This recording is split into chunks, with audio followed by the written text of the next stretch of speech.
Chapter 1. Creativity. On a cool fall evening in 2008, 4 students decided to change an industry. They were all deep in debt, and they had all lost or broken their glasses. They were shocked at how much it would cost to replace them.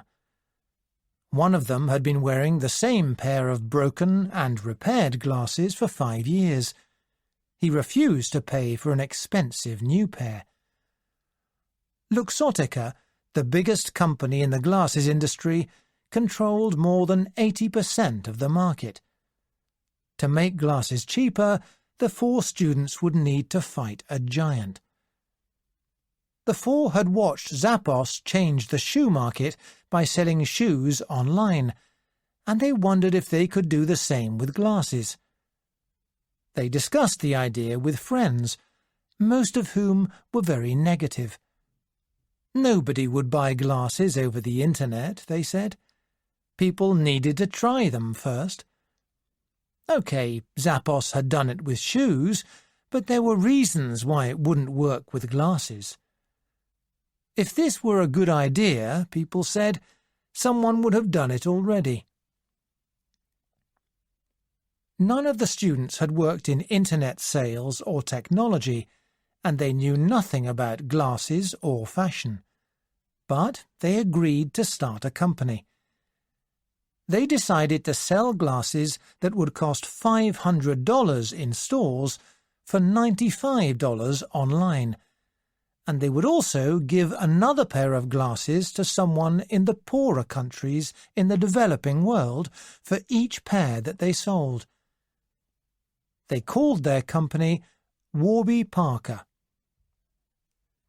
The most important part of the business would be its website, and their Warby Parker website was ready in February 2010.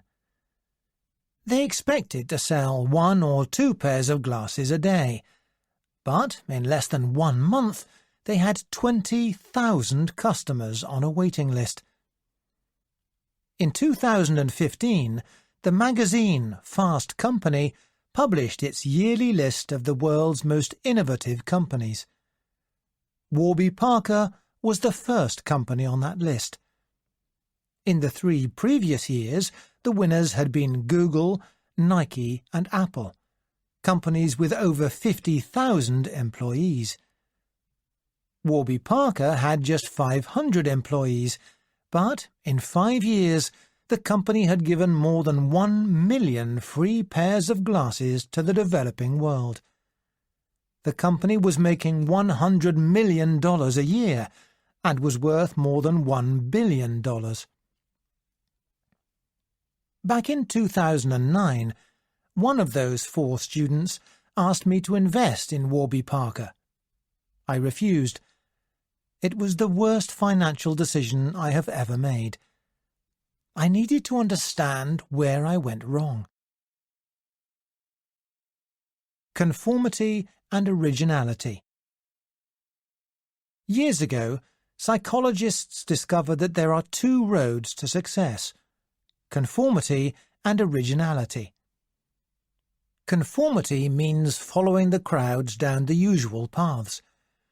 Originality means taking unusual roads and developing new ideas that are accepted only by a few people, but that succeed in the end. Of course, nothing is completely original. Our ideas are affected by the world around us. We all borrow thoughts, sometimes by accident, sometimes not. What I mean here by originality is introducing and advancing an idea that is quite unusual in a particular area and may improve that area. Originality begins with creativity, having an idea that is both new and useful. But it doesn't stop there. Originals are people who can make their new idea really work. The Warby Parker people had the originality to think of selling glasses online, but they became originals by taking action to make those glasses cheap and easy to buy. This book is about how we can all become more original. There's a surprising clue in the web browser that you use to search the Internet. The problem with defaults. In a recent research project, Michael Hausman was investigating why some people who worked in customer call centers for big companies stayed in their jobs longer than others. He collected information on 30,000 employees who answered phones for banks, airlines, and cell phone companies. He expected to find that their employment histories would give him an answer. He thought people who had changed jobs often in the past would leave their present jobs more quickly. But that wasn't true. Looking at his research, Hausman noticed that his team had collected information about the Internet browser that the employees had used when they applied for their job. He didn't think he would find anything interesting there, but the results were amazing. Employees who used Firefox or Chrome stayed in their jobs 15% longer than those who used Internet Explorer or Safari. Hausman thought this was strange, so then he looked at absences from work. Again, Firefox and Chrome users were 19% less likely to miss work than Internet Explorer and Safari users. Then Hausman looked at how employees performed in their jobs. The Firefox and Chrome users had higher sales, and their call times were shorter. Their customers were happier too. Hausman knew it wasn't the web browser that made these people good employees. What made the difference was how they had gotten their browsers. If you buy a PC, Internet Explorer is built into Windows. If you buy a Mac, it comes with Safari.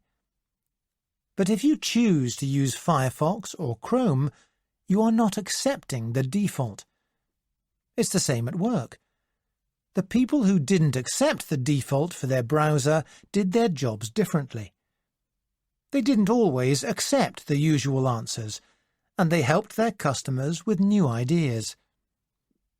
Accepting the default is easy, but it doesn't ask us to look at new ways of doing things.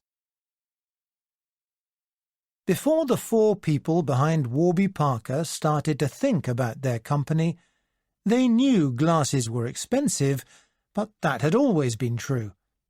That was the default. Everybody thought there was a good reason why glasses were expensive. After all, these are health products. A doctor is selling them. Then, Dave Gilboa, one of the 4, was buying an Apple iPhone. Why was this phone, a piece of modern technology, cheaper than a simple pair of glasses? Warby Parker decided to look at the glasses industry more closely. One company, Luxottica, was the biggest in the market. Simply, Luxottica could charge what it wanted, 20 times the cost of the glasses. And this meant that a different company could do things very differently. Accepting defaults. We begin to accept defaults when we are very young. When researchers interviewed school teachers, they asked them to list their favourite and least favourite students. They then asked the teachers which students had the most creativity, and these were often the least favourite students. Teachers found that the creative students often made trouble, while most children learned to do what the teacher wanted. You might think it is the most intelligent children who change the world when they become adults, but that doesn't often happen. They may become excellent doctors, but they don't ask why some people cannot afford healthcare. They may become lawyers who defend people against unfair laws, but they don't question the laws themselves. They may become teachers who teach exciting lessons, but without asking what their students really need to learn. The problem for many intelligent children is that we expect them to achieve. It becomes so important for them to achieve that they start to fear failure, which can hold back creativity. Fear of failure held back some of the most original people in history. People who, instead of pushing ahead with confidence, held themselves back through fear of failure. They only took action because other people persuaded them to do so.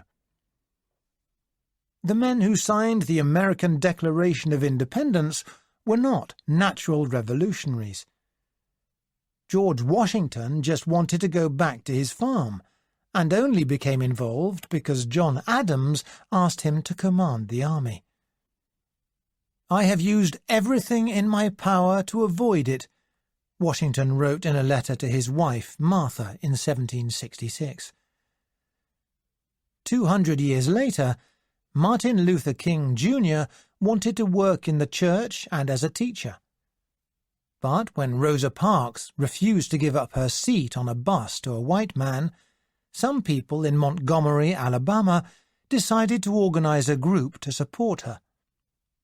At a meeting, someone suggested King as president of the group. King didn't have time to think, and he accepted. He said afterward that if he had had time to think, he would probably have refused.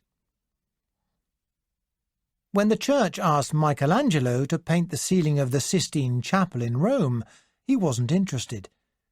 He didn't want to take on such a huge job and ran away to Florence. But he was asked again and again, and after 2 years he agreed to start work. Nearly 500 years later, in 1977, an investor offered Steve Jobs and Steve Wozniak $250,000 to help them start Apple. But the investor demanded that Wozniak leave his job at Hewlett-Packard. Wozniak was afraid to leave his job, and he only agreed when he was encouraged by Steve Jobs, other friends, and his parents. We can only wonder how many Kings, Michelangelos, and Wozniaks had original ideas but were never pushed to develop them. Many of us have ideas to improve our workplaces or schools, but we don't give voice to them. Originality can get you into trouble, and most of us prefer to conform. What are the habits of people who are original and who take action to develop their original ideas? How to be an entrepreneur. To be an original, you need to take big risks. That's what most people think. We admire astronauts like Neil Armstrong and Sally Ride, who left the only planet we know and went bravely into space. We admire leaders like Mahatma Gandhi and Martin Luther King Jr., who risked their lives for the things they believed in. And we admire entrepreneurs like Steve Jobs and Bill Gates, who dropped out of school and worked in dark garages to develop the products of the future. The word entrepreneur was created by Richard Cantillon, and it means someone who takes risks. When we read about the rise of Warby Parker, we see the 4 friends who started the company as great risk-takers. But is it true? 6 months before Warby Parker started business, Neil Blumenthal, one of the 4 friends, was one of my students. He came to see me because he wanted me to invest in their company. I told him that it was an interesting idea, but I wasn't sure that people would buy glasses online. As it would be difficult to persuade people to buy online, I felt it would need an enormous amount of work to get the company going. And when I discovered what Neil and his friends were planning to do with their own lives, I was even less sure. The first problem was that Neil and his friends were still in school. If they believed in Warby Parker, they should all drop out and work full-time on Warby Parker. "No," said Neil. "We're not sure it's a good idea, and we don't know if we will succeed. We're working on it in our spare time." However, they were all finishing school at the end of the year. So, after that, they could work full-time on the project? "No," said Neil. "If things don't work out, I'm taking a full-time job after I finish school, and so are the others." That was enough for me. I decided not to invest. The Warby Parker friends did not fit my picture of successful entrepreneurs. They weren't prepared to risk everything on one idea. I thought they were going to fail because they didn't want any risk. But in fact, that is why they succeeded. In an interesting piece of research, Joseph Rafi and Ji Feng studied 5,000 entrepreneurs over 14 years. They wanted the answer to one simple question. When people start a business, is it better for them to leave their present job or to stay employed? If you think like most people, you would expect the risk-takers who leave their jobs to be more successful. But the opposite happens. Entrepreneurs who keep their original jobs are 33% less likely to fail than the risk-takers who leave their jobs. If you don't like to take risks and have some doubts about your business, you will build your business more carefully. If you take risks in your life, then you may take risks with your business too. Like Warby Parker, many successful businesses were started by people who did not give up their jobs, at least at the beginning. After inventing the first Apple I computer, Steve Wozniak started Apple with Steve Jobs in 1976, but continued to work for Hewlett-Packard until 1977. Larry Page and Sergey Brin developed a better way to search the Internet in 1996, but didn't stop work on their higher degrees at Stanford University until 1998. They tried to sell Google for less than $2 million in 1997 because their new company was making it difficult to study. Luckily, nobody made an offer. Brian May was doing a higher degree in physics when he started to play guitar in a new band. He continued to study for several years before he started to play full-time for Queen. Stephen King worked in a gas station and as a teacher for 7 years after writing his first story. He finally gave up work a year after his first novel, Carrie, was published. These people were all balancing their risk, taking a big risk in one part of their lives, but playing safe with another. Keeping things safe meant that there was space to be original. And because the entrepreneurs were not taking such a big financial risk, there was more time available. There was less danger of starting the business with a poor quality product in an effort to get the money back quickly. As Malcolm Gladwell wrote in The New Yorker, "Many entrepreneurs take plenty of risks, but those are generally the failed entrepreneurs, not the success stories." From idea to action. Having revealed that successful originals often begin by questioning defaults and balancing risk, the rest of this book is about moving from original ideas to action. I have spent more than 10 years researching originality and studying some of the most successful originals of our time. I want to share with you how we can all be more original without taking too many risks with our personal, financial, and professional lives.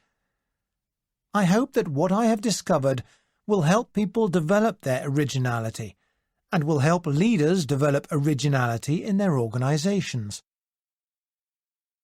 The first part of this book looks at how to manage the risks in developing, recognizing, and pushing forward original ideas.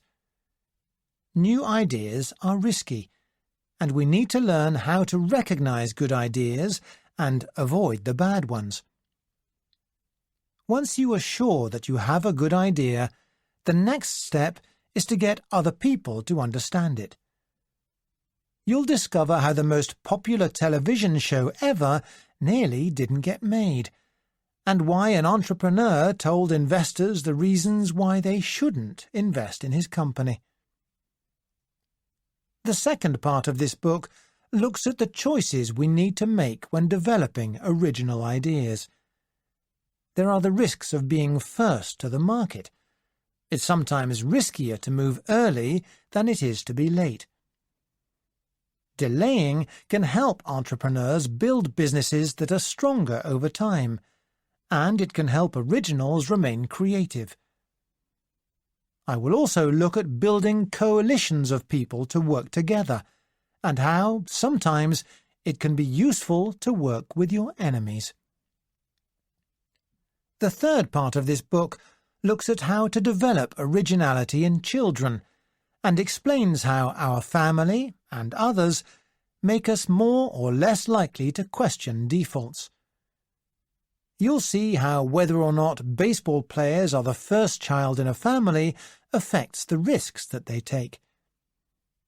I'll also look at how leaders can encourage the development of creative ideas in their companies. To finish, I'll look at what stops us from developing our originality. The originals are the people who push us all forward. On the inside, they are not that different from the rest of us. They have the same fears and doubts. What makes them different is that they try even though they have fears and doubts. They know failure is a smaller disappointment than failing to try. Chapter 2. Ideas and Inventors. Around the year 2000, a lot of people in Silicon Valley were very interested in a new invention. Steve Jobs said it was the most exciting technology since the computer. He offered the inventor $63 million to buy 10% of the company. But the inventor wasn't interested. The man behind Amazon, Jeff Bezos, told the inventor, "You have a product so revolutionary, you'll have no problem selling it." The inventor was described as a modern Thomas Edison, and he was behind a number of exciting medical inventions. He thought his new invention would have sales of 10,000 a week in its first year.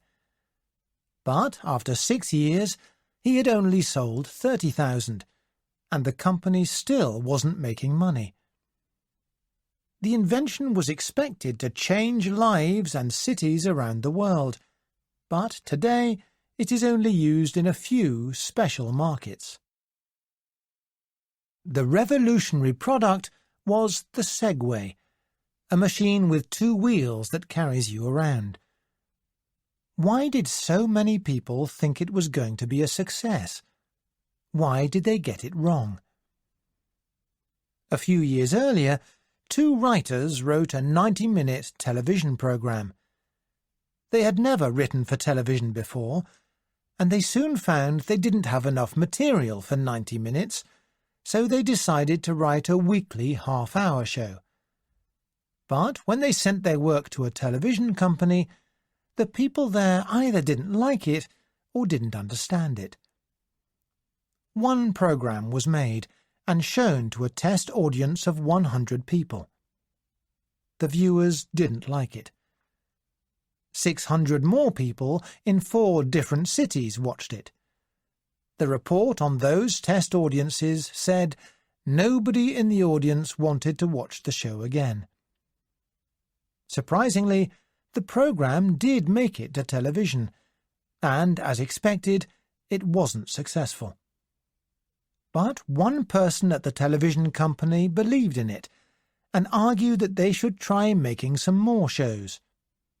These were made and shown a year later, and again they weren't popular.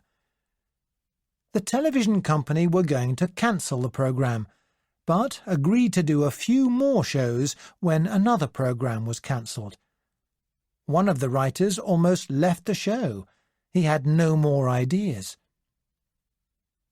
It's a good thing he changed his mind. For the next 10 years, the program was one of the most popular on television, and it made more than $1 billion. TV Guide named it the greatest television program of all time. Why did the television companies not believe in Seinfeld? When we say there is not enough originality in the world, we think it is because there is not enough creativity.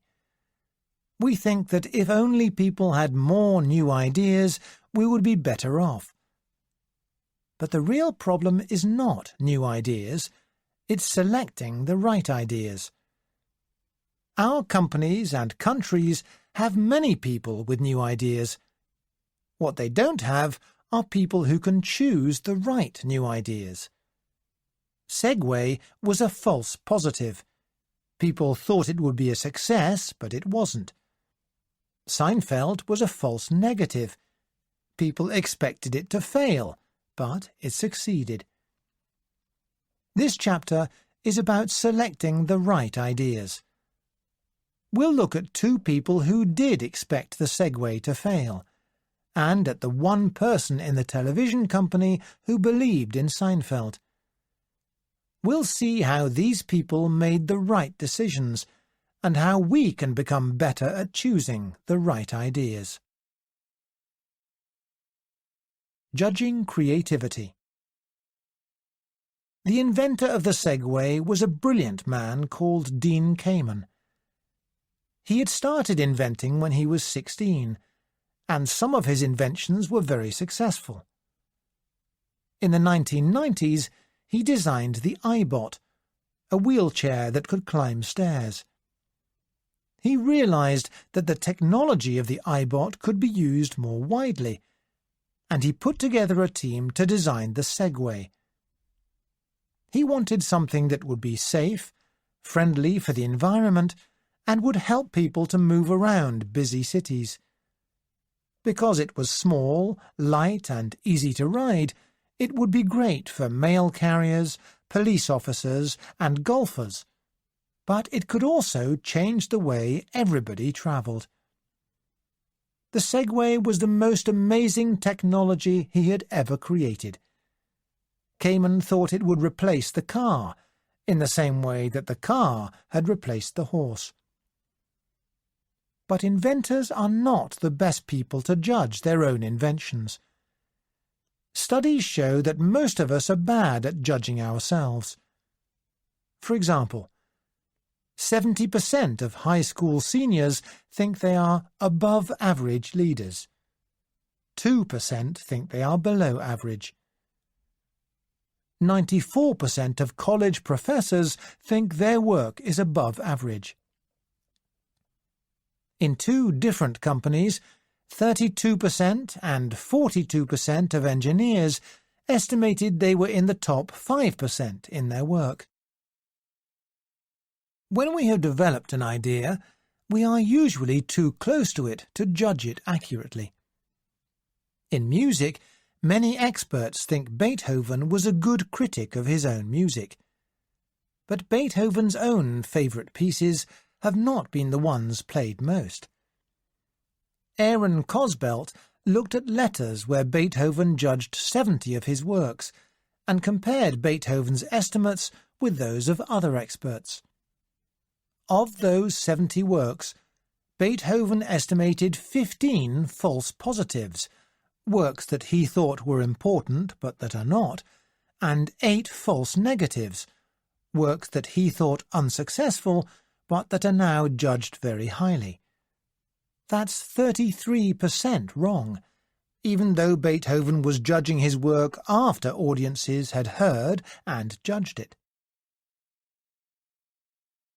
Kissing frogs. If originals are not good at judging their own work, how do they create great products? They have a lot of ideas. Dean Simonton has looked at many really successful creators and discovered that they didn't have better ideas than others, they had more. By producing more ideas, they had a better chance of originality. Think about William Shakespeare. In 20 years, he wrote 37 plays and 154 poems. In order to judge how popular they were, Simonton looked at how often the plays were performed. 3 of Shakespeare's 5 most popular plays, Macbeth, King Lear, and Othello, were written in the same 5 years that he wrote Timon of Athens and All's Well That Ends Well, which many people feel are among the worst of his plays. Pablo Picasso produced more than 1,800 paintings, 12,000 drawings, and thousands of other works, but only a small number of these are widely admired. Albert Einstein published 248 papers over his life, but most of them are not considered important. We know Maya Angelou's poem, Still I Rise, and her book, I Know Why the Caged Bird Sings, but we forget about her other 165 poems and 6 books. If you want to be original, the most important possible thing you could do, says Ira Glass, is do a lot of work. Many people think that if you want to do better work, you should do less and spend time on delivering high-quality work. But having a lot of ideas is the best way to get to quality. Original thinkers will have many ideas that are of no use, but because they develop so many ideas, it is more likely some of them will be successful. When he was developing the Segway, Dean Kamen knew it was important to explore as many ideas as possible. "You've got to kiss a lot of frogs," he would say to his team, "before you find a prince." He encouraged them to look at hundreds of different ways of solving the problems they met. The problem was that he decided to develop the Segway without knowing whether, in the end, it would be a frog or a prince. One of the best ways of judging our ideas is to get feedback. One of the writers of The Daily Show, Liz Winstead, still doesn't know, after years of working on the comedy program, what will make people laugh. In the past, she would try jokes out on stage to an audience. Some jokes made people laugh, some didn't. Now, with social media, she can get feedback more quickly. When she thinks of a joke, she shares it on Twitter. When she has something longer to share, she uses Facebook. At the end of the day, the feedback tells her whether an idea is worth developing or not. When developing the Segway, Dean Kamen didn't look for feedback. He was afraid that somebody would steal his idea, so he kept the program secret. Many of his own employees weren't allowed to see the Segway while it was being developed. So the team working on the Segway developed a huge number of ideas, but they didn't get any feedback from customers. No customers saw it when it was being developed. But Kamen and his team weren't the only people who were enthusiastic about the Segway. Why did Steve Jobs and Jeff Bezos make the same mistake? To find the answer to that question, let's first look at why so many people were wrong about Seinfeld. The danger of false negatives. When the television company first looked at Seinfeld, they didn't know what to do with it. It wasn't like other television programs. They didn't want to take a risk on something new like this. It would be better to develop a safe idea than take a risk on this new one. This way of thinking produces false negatives. The false negative is something that happens often in the media. Film companies rejected movies like Star Wars, E.T., and Pulp Fiction. Publishers refused books like The Diary of Anne Frank, Gone with the Wind, and Harry Potter. By 2015, J.K. Rowling's Harry Potter books had brought in over $25 billion and sold more copies than any book series ever. And in business, there are hundreds of examples where employees were ordered to stop work on projects that were later successful. The Xbox was almost stopped by Microsoft, and the laser printer was nearly cancelled by Xerox because it was too expensive.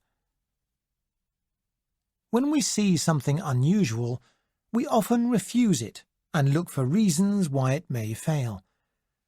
When managers see something new, they compare it to things that were successful in the past. So, some publishers thought Harry Potter was too long for a children's book, and television company managers thought Seinfeld was too much about New York to be of interest to the rest of the country. Test audiences are no better than managers at judging new television shows. They make the same mistakes. When you watch a show at home, in your living room, you get interested in the story. If you laugh a lot, at the end you will think it was funny. But in a test audience, you don't watch in the same way. You know you are there to judge it, and so you compare it with shows you know are funny. Neither test audiences nor managers are a good way of deciding whether a show is funny or not. Wide experience and deep experience. When the test audiences were negative about Seinfeld, the project nearly stopped. But one man, Rick Ludwin, believed in it. Rick Ludwin worked on special programs, not comedy, so Seinfeld wasn't his department. But because his experience was in a different type of television, he felt differently about the project. Most comedy programs before Seinfeld had a few complete stories, with endings, inside 22 minutes of television. Seinfeld started a lot more stories, but sometimes didn't finish them. That worried most television managers, but Ludwin worked on specials, where each program is organized in its own way. Ludwin had written jokes for Bob Hope in the 1970s and had worked on comedies in the past. Because Ludwin had some experience of comedy, he understood how it worked. And, although he hadn't worked in comedy for many years, he had a wide experience of television, and he was happy to explore new ways of making people laugh. He combined a wide experience of television outside of comedy with a deep experience of comedy from his days writing jokes. And combining wide and deep experience is very important for creativity. A recent study looked at every Nobel Prize-winning scientist from 1901 to 2005 and compared them with other scientists who had not won Nobel Prizes. Both groups knew their science well. They had deep experience. But the Nobel Prize winners were more likely to be doing other artistic things as well. Here's what the 15 researchers at Michigan State University found when they compared the Nobel Prize winners with the other scientists.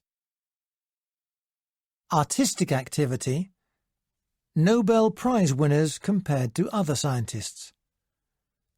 Music, 2 times more likely. Drawing, painting, etc., 7 times more likely. Wood or metal working, mechanics, electronics, etc., 7.5 times more likely. Writing, poems, plays, novels, etc., 12 times more likely. performing, acting, dancing, etc., 22 times more likely. A study of thousands of Americans showed similar results for entrepreneurs and inventors. These people were more likely than others to take part in activities like drawing, painting, or writing.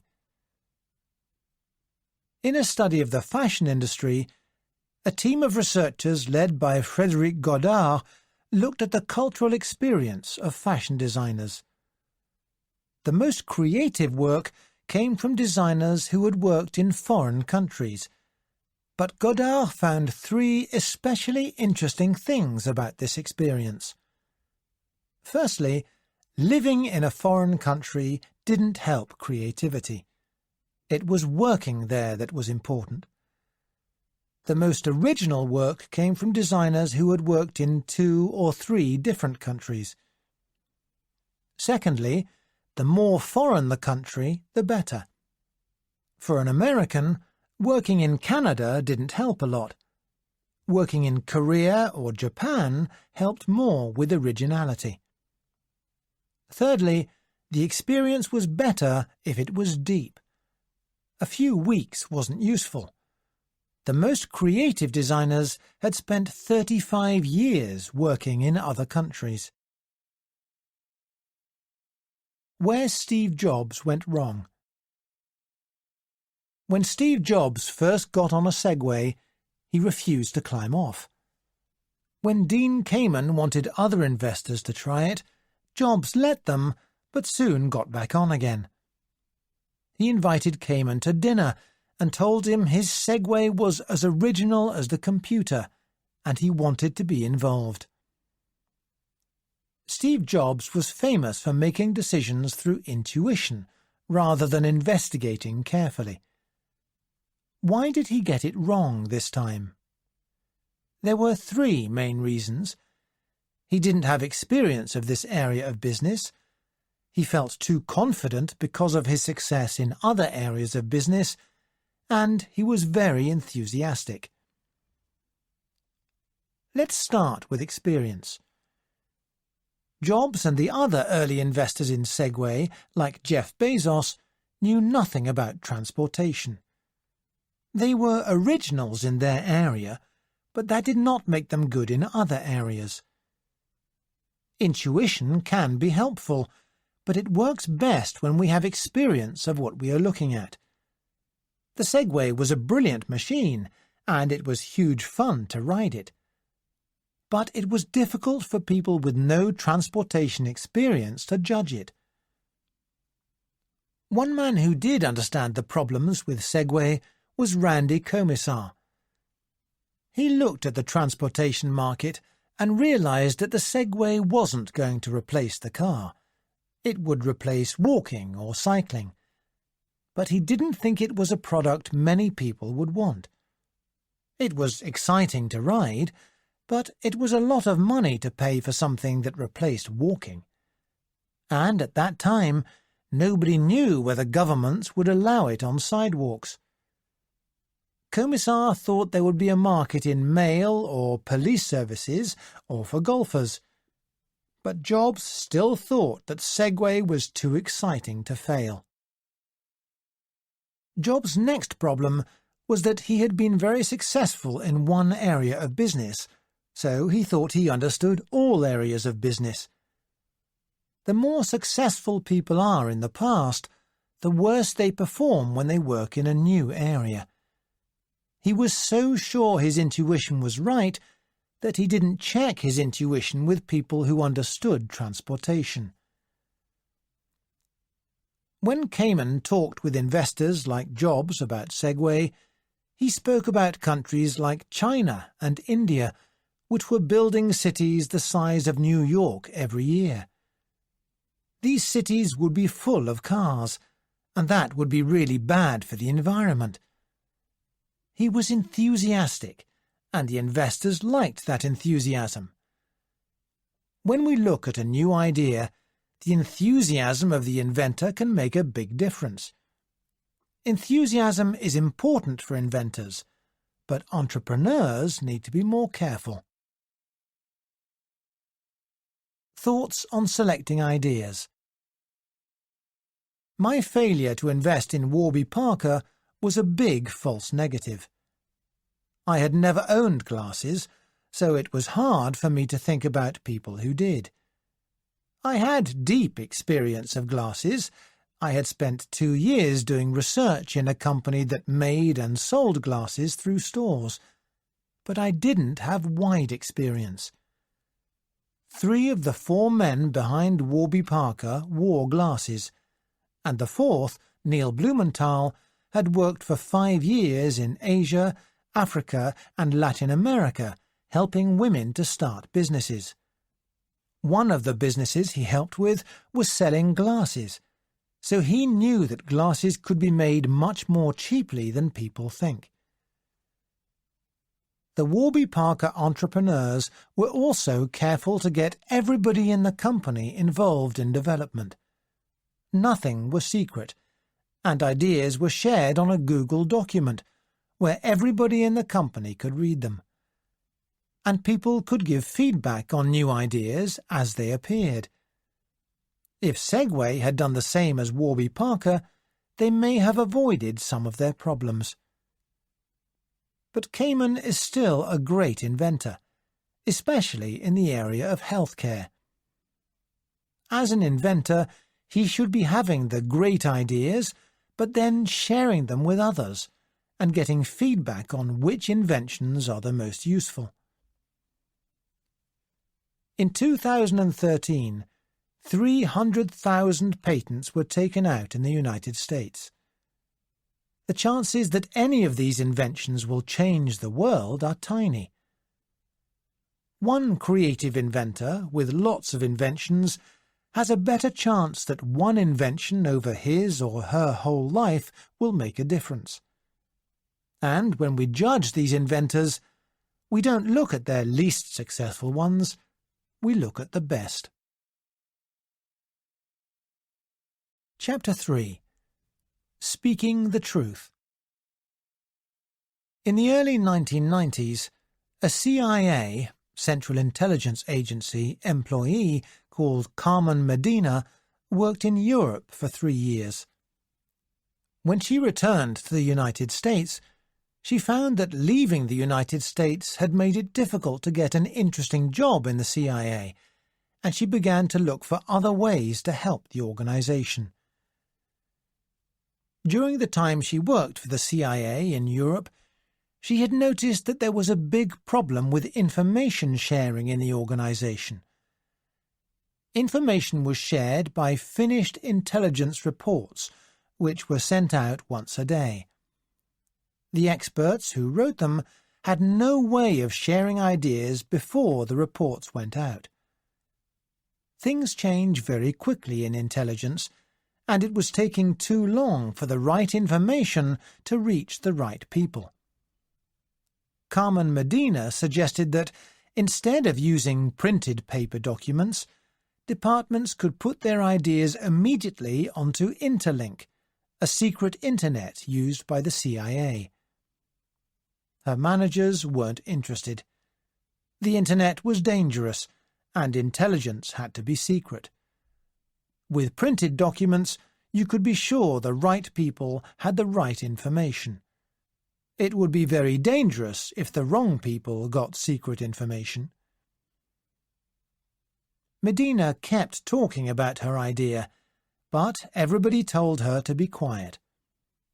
Finally, she decided to leave the CIA, but she couldn't find another job. She ended up working in a boring CIA desk job, and she kept quiet about her idea for a while. 3 years later, she decided to argue again for online information sharing. Less than 10 years later, Carmen Medina was involved in creating Intellipedia, a Wikipedia for intelligence organizations. It allowed departments to read reports from other organizations. It was a big change to the secret culture of the CIA, and it helped with intelligence for the Beijing Olympics and after the Mumbai attacks in 2008. In a few years, Intellipedia had 500,000 users and over 1 million pages. It achieved this very quickly and very cheaply too. Why did Medina fail the first time she talked about information sharing, and why was she heard the second time? In between, the world had changed. The Internet was much more widely used, and the attacks of September 11, 2001 made it clear that intelligence organizations needed to be better at sharing information. Medina had also become Deputy Director of Intelligence at the CIA, which gave her the power to follow her idea. She got that position by learning to speak in ways that made people listen to her and believe her. We have all sometimes wanted to speak about something that seems wrong either inside or outside of an organization. This chapter is about how to do this well and without risks. What are the right times to speak, and how can we make sure people hear us? As well as Carmen Medina, we'll hear about an entrepreneur who tells investors why they shouldn't invest in his companies, a manager who argued with Steve Jobs, and why managers who appear to support you sometimes provide the least support. We'll also see how gender and race affect our ability to be heard, and why the photos we like of ourselves are the opposite of the ones we like of our friends. Power without status. Leaders and managers like it when employees offer help, do research, or ask for feedback. But there's one thing that is not so popular: making suggestions. In one piece of research in an industry, it was found that the more employees made suggestions to their managers, the less likely they were to get promoted. To understand what happens in organizations when people like Carmen Medina object to something, we need to think about power and status. Power is being able to control what other people do. Status is being admired by other people. When people without status make suggestions, we don't think they should tell us what to do, and we refuse. That is what happened to Carmen Medina. Her years working outside of the United States meant she had low status. She hadn't been able to show people what she could really do, so people didn't value her ideas. Years later, she had earned status because she had slowly gotten jobs with more responsibility in the organization. Then she got a job where she had to protect sensitive information. Now, when she talked about sharing information, it was part of her job. People saw that she stood for something and not against it. They started to admire her work, and this made it possible for her ideas to be seen as original. We don't like originality in low-status people, but we admire it when their status is high. The Sarek Effect. After having their first child, Rufus Griscom and Alisa Volkman were shocked by the false advertising and bad advice being offered to parents. They started an online magazine called Babel that aimed to tell the truth about being a parent. In 2009, when Griscom tried to get investors for the project, he did the opposite to what every entrepreneur is taught to do. He told the investors the top 5 reasons for not investing in his business. That should have killed the idea. Investors are looking for reasons to say yes, and he was giving them reasons to say no. Entrepreneurs are supposed to talk about the great things in the company, and he was doing the opposite. But it worked. That year, Babel got $3.3 million from investors. 2 years later, Griscom went to see Disney to see if they were interested in buying Babbel. He did the same thing again and told them, "Here's why you should not buy Babbel." Then he explained that people who looked at the Babbel website didn't stay very long. And Babbel was supposed to be for parents, but 40% of the messages people wrote on it weren't about parents at all. What's more, the technology behind the website needed some serious work. Disney bought the company for $40 million. This is called the Sarek effect, after Leslie Sarek. Griscom was talking to people who had more power than him. He was asking them to give him money. Usually you would tell people what was good about your project, but that only works when people are already on your side. When you're talking to investors, they are looking for reasons why your idea won't work. In that situation, it may be better to talk about what is wrong with your idea. Here are 4 reasons why the Sarek effect can work. First, beginning with what is weak about a business helps to put the audience on your side. When we know somebody is trying to push us into buying something, we usually refuse. But when Griscom said the words, "Here's why you shouldn't buy this company," they laughed and then relaxed. He had given them a problem to solve. Second, talking about what is wrong with an idea makes you look intelligent. People who say and write negative things are usually seen to be more intelligent than people who say and write positive things. When you say something negative about an idea, it shows you have thought about it.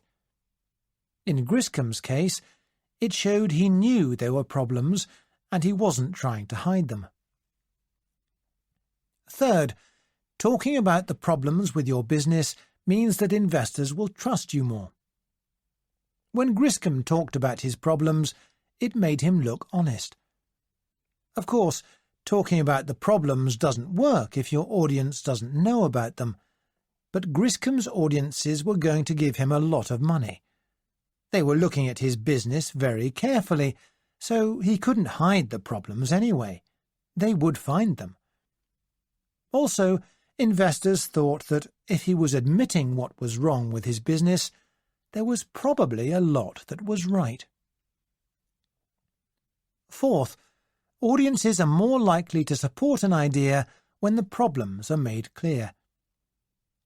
When Griscom told investors about the problems with the business, it made it difficult for them to think of other problems with it, and they began to think that maybe Griscom's problems weren't too bad. The unfamiliarity problem. When you have spent weeks, months, or even years thinking about your idea, you know it perfectly. It's not possible to imagine what the idea sounds like to someone who is hearing it for the first time. So, we often present our ideas to people without enough information. If we want people to accept our original ideas, we need to speak about them often and then repeat what we said. To illustrate, which of these 2 words do you like better? Iktitaf, Sarek. If you're like most people, you will choose Sarek. Robert Zions has described this.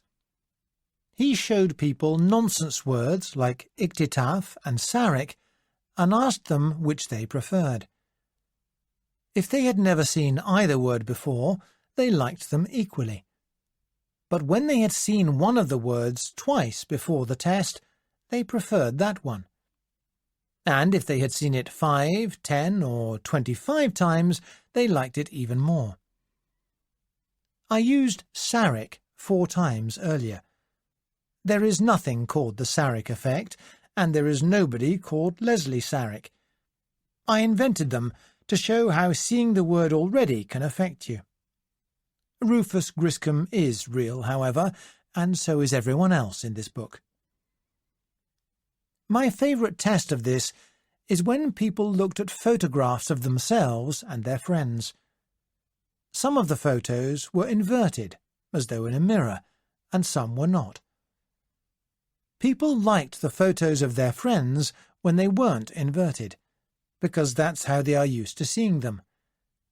But they preferred photos of themselves that were inverted, because we're used to seeing ourselves in the mirror.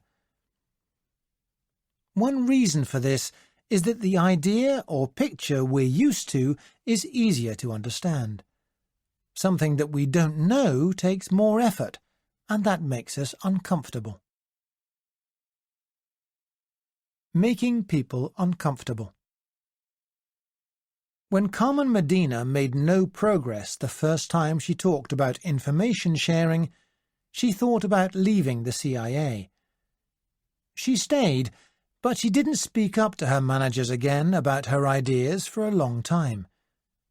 When she did, it was because of her manager, Mike. I guessed Mike would be a friendly, relaxed man, but he was the opposite. He was not friendly, and he got angry quickly. So why was he the right manager for Medina? Although he was a difficult man, Mike did care about the future of the organization. Friendly people like everyone around them to be happy, so they are less likely to push difficult ideas forward. A man like Mike didn't mind making people uncomfortable, so he was ready to give Medina time to develop her uncomfortable ideas. Another thing that Medina noticed was that middle managers were the most unhappy with her ideas. It is often the people in the middle who don't want to make difficulties. They have made some progress in the organization and don't want to go backward. The difficulties of speaking up. Speaking up to an audience of middle managers is always a risk, but it was especially difficult for Carmen Medina, because she was a woman in an organization where most of the employees were men. I thought the days when women could not speak up in work were in the past, but I soon realized there is still a problem with gender. In organizations around the world, people expect men to speak up and to lead. But when women speak up, they can be seen as angry. When I looked at my own research, I was very disappointed. In an international bank and a healthcare company, I found that suggesting good ideas led to promotions for men, but not for women. Other research shows that male employees who talk more than others are rewarded and promoted, but women who talk more are judged negatively by both men and women. When women suggest changing something at work to improve it, their bosses don't trust them and are not as likely to change anything. There is no doubt things were difficult for Medina because she was a woman in an organization of mostly men. But she was also a Puerto Rican. Being from two groups like this makes a difference. Ashley Rosette, an African-American researcher, found that people behaved differently when she spoke up than when white women and black men did. When black women leaders failed, they were judged harder than black men or than white men and women. The road not taken. In 1985, Donna Dubinsky was working as Apple's distribution and sales manager. It was a busy job, as sales of Apple computers were increasing quickly. Then Steve Jobs suggested that Apple stop using its 6 distribution centers and move to just-in-time distribution. Computers would be finished in the factory when they were needed and would be delivered to customers direct from the factory. Dubinsky thought this was a big mistake. She knew that Apple's success depended on successful distribution. She objected, but nobody listened. For several months she worked in a group that looked at just-in-time distribution. Everyone seemed happy to go ahead with a new just-in-time system, except Dubinsky. She spoke up against the idea and told Apple they must give her 30 days to create a different system, and if they didn't give it to her, she would leave. She was taking a big risk, but she was given the time. At the end of the 30 days, she suggested a new distribution system, and it was accepted. People knew she had done a good job in the past. She had status. Many people would think that arguing with Steve Jobs, known as a difficult man, would not be a good idea. But Jobs liked people who argued with him, and he was open to new ways of doing things. And Dubinsky wasn't doing it for herself. She was doing it for Apple. Jobs understood that. In 1991, Dubinsky left Apple. She met Jeff Hawkins and joined Palm Computing, which produced the Palm Pilot, one of the first small handheld computers. But when Palm was bought by 3Com, she was again unhappy with the management. She and Hawkins left to start a new company, Handspring, which made handheld computers and developed a smartphone. A few years later, Apple developed the iPhone. Medina had wanted to leave the CIA but couldn't. That was why she stayed and, in the end, changed the organization from the inside. Dubinsky did leave and helped to begin the smartphone revolution. Although Medina stayed and Dubinsky left, they both chose to speak up rather than remain silent. Chapter 4. Taking Time. Late at night in a hotel room, a young man stared at an empty piece of paper on the desk. Nervously, he called a friend in a room several floors down to talk through some ideas. The friend ran up the stairs to discuss a speech that would change history. At 3 a.m., the young man was still working. It was August 1963, and although he expected to speak to 100,000 people in Washington the next day, Martin Luther King Jr. still hadn't finished his speech. He worked on it all night, not sleeping, King's wife Coretta remembered. He was to be the final speaker, and his words would be carried on television and radio to millions of people in America and across the world. The speech had been announced 2 months earlier, and King knew how important it would be. It would only be 5 minutes long, so he had to be very careful in choosing his words. You might think he would begin writing the speech immediately, as soon as he knew about it, but he didn't begin writing until 10 p.m. the night before. Parents and teachers usually ask children to begin work on their homework early, instead of waiting until the last minute. But maybe it was because King procrastinated that he gave the best speech of his life. I've studied originals for a long time, and I've learned that arriving early is not always a good thing. It's sometimes better to arrive at the last minute. This chapter looks at the question of when to take original action. I'll discuss how delaying can be useful and why procrastinating can be a good thing.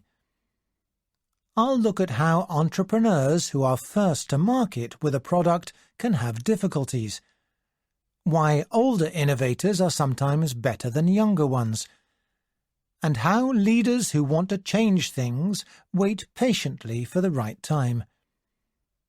You don't have to be first to be an original. You don't even have to arrive on time. Originals are often late to the party. Great procrastinators. Recently, a student of mine, Ji-hai Shin, came to me with an interesting idea. Procrastinating might be good for originality. When you procrastinate, you may be thinking about the thing you have to do, but you delay doing it. Shin wondered whether the delay meant that you had time to think about a number of different possibilities, rather than just one idea. As a result, you may have more original ideas. I asked her to test her theory. There was an empty building at college where there had been a small food store. Shin asked students to write ideas for using the empty space. When the students started work immediately, most of their ideas weren't very original. They suggested things like another food store. But Shin asked some students to procrastinate by giving them computer games to play first. The business ideas these students produced were more original. The ideas from the procrastinators were 28% more original. We were excited by these results, but wondered whether playing the games had helped creativity. But when people played games before they were asked for ideas, it didn't help originality. It also didn't help to start work, then stop and take a break, and then return to work. Once the students had started work, they had made too much progress to stop and start again. They had to know what was wanted, and to procrastinate, in order to have the most creative ideas. Shin then did some more research, looking at a Korean furniture company. Managers thought employees who procrastinated a lot were more original than those who didn't. But procrastinating wasn't always a good thing. If the employees weren't really determined to solve a big problem, delaying just made things late. But when they were excited about looking for new ideas, procrastination helped a lot. Leonardo da Vinci was a famous procrastinator. Experts think he took 16 years to paint the Mona Lisa, stopping and starting many times. He also spent 15 years thinking about the Last Supper, working on many other things at the same time.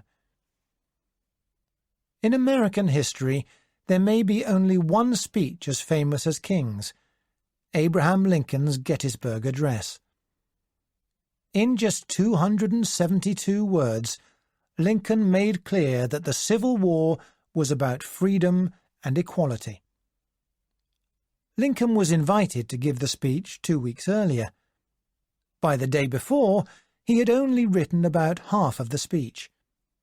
He didn't write the last paragraph until the night before, and he didn't finish it until the morning.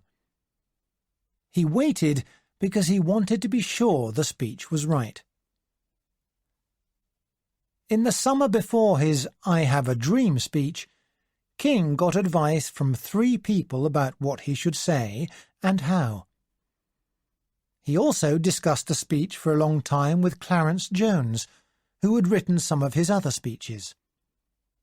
Jones and another man began to write some ideas for the speech. King waited until the last 4 days before he began to work on the speech. Then, the night before, he met with his advisers, and they started again.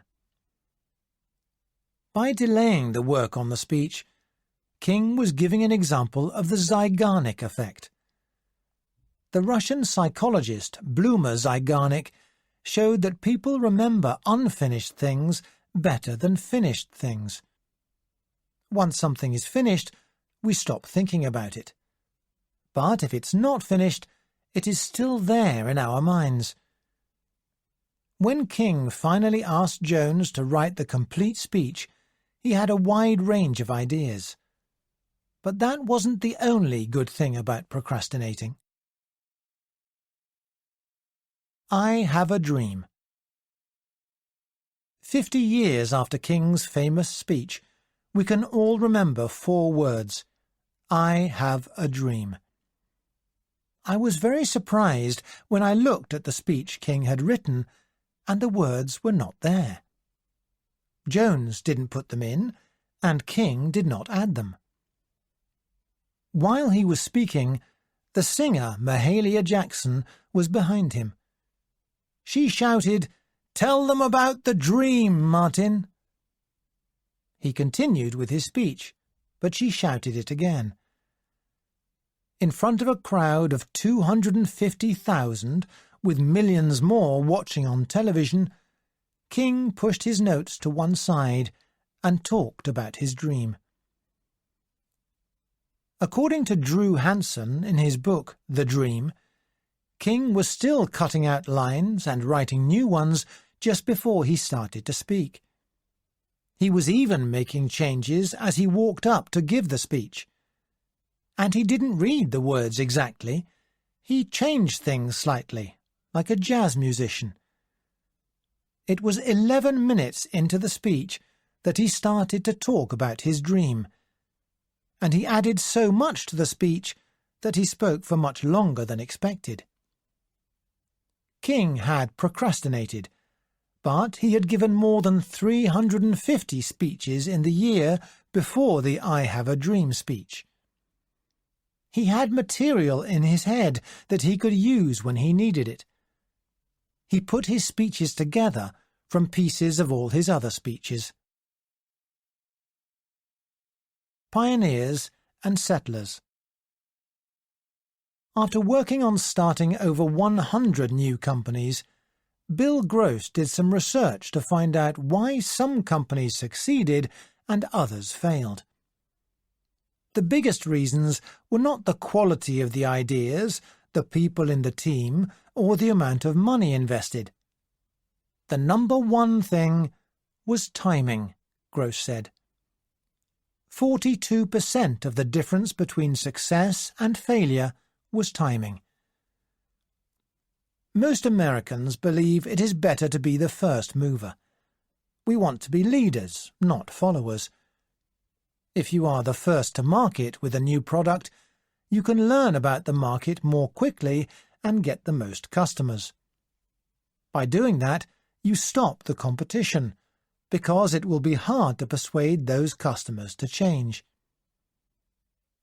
In a famous study, researchers Peter Golder and Gerard Tellis compared the success of companies that were either pioneers or settlers. Pioneers were the first movers, the first company to make or sell a product. The settlers arrived later. They waited for the pioneers to create a market first. When Golder and Tellis looked at hundreds of products in more than 30 different areas of business, they found a huge difference in failures.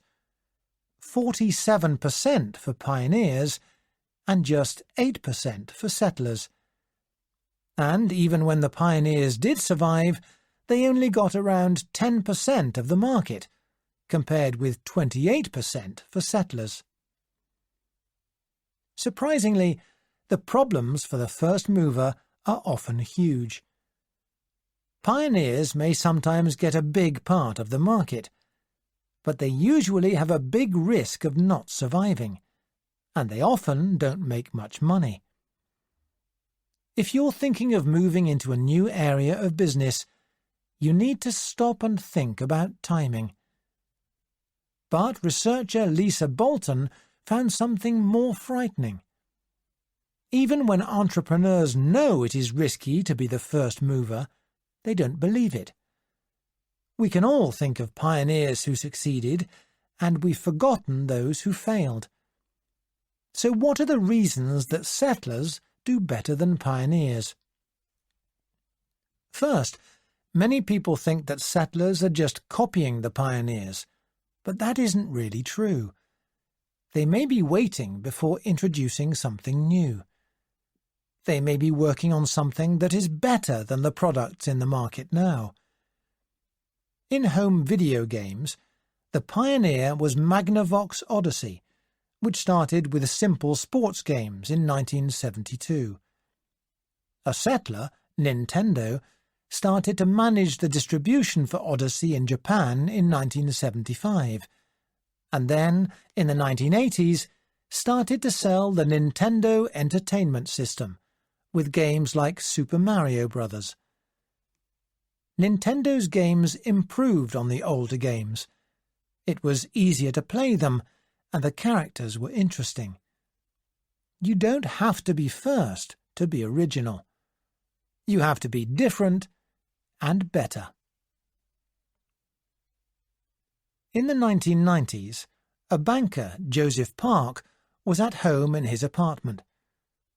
He was annoyed because he wanted to stay home and watch a movie, but to do that, he had to go out to a store and rent one. Why couldn't he go to a website, choose a movie, and have it delivered to his door? As there didn't seem to be a company that provided this service, Park decided to create one.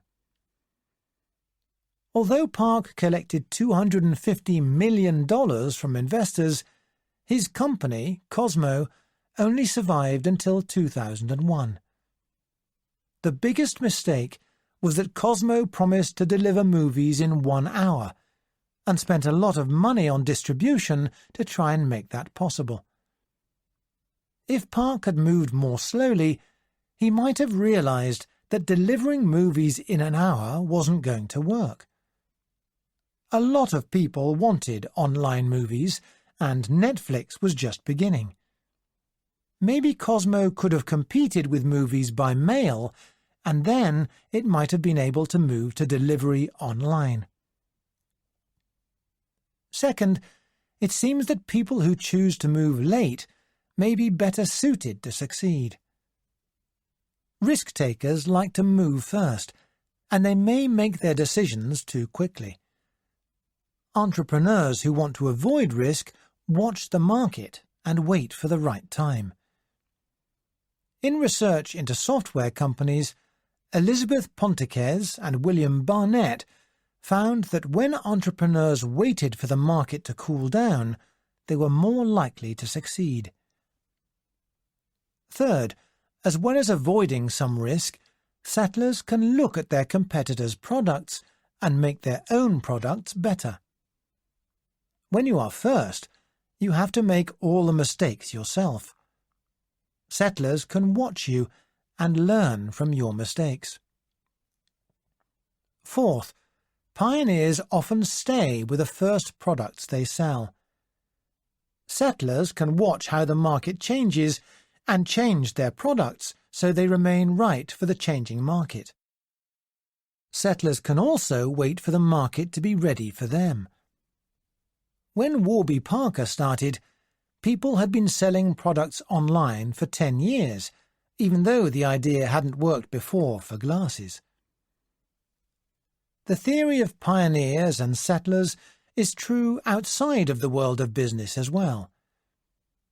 In the 1840s, the Hungarian doctor Ignaz Semmelweis discovered that if medical students washed their hands, the number of women patients who died giving birth was much lower. Other doctors laughed at him. He became sick and died a young man.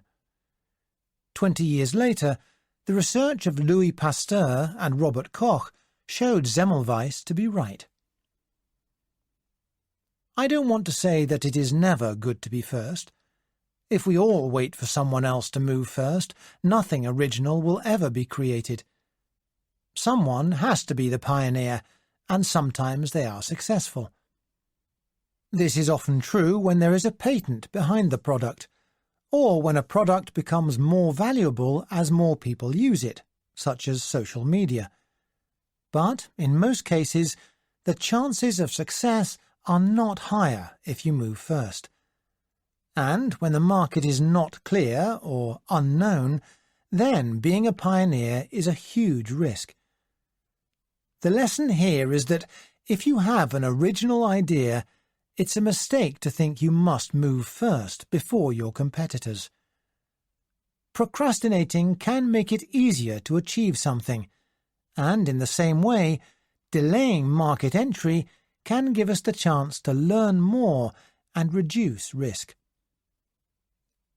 But what happens if we take a wider view than ideas and products? If we look at the whole life of a person, is there a risk in waiting too long? Conceptual and experimental. It is widely believed that originality is something we find in young people. Vinod Khosla said at the National Association of Software and Services Companies Product Conclave in 2011, "People under 35 are the people who make change happen. People over 45 die in terms of new ideas." Albert Einstein also said that a scientist had to make his discoveries before the age of 30. And it is true that people do often lose their originality over time. But this doesn't always happen. When companies have suggestion boxes, it seems that older employees have more and better ideas than younger employees, with the highest value ideas coming from employees over 55. And in new technology companies, the average age of entrepreneurs is 38. In art and science, David Gallanson shows that we're quick to remember the exciting young people, but there are a lot of older people who succeed much later. In film, for example, Orson Welles made Citizen Kane when he was 25. Alfred Hitchcock made his 3 greatest films when he was much older, at ages 59, Vertigo, 60, North by Northwest, and 61, Psycho.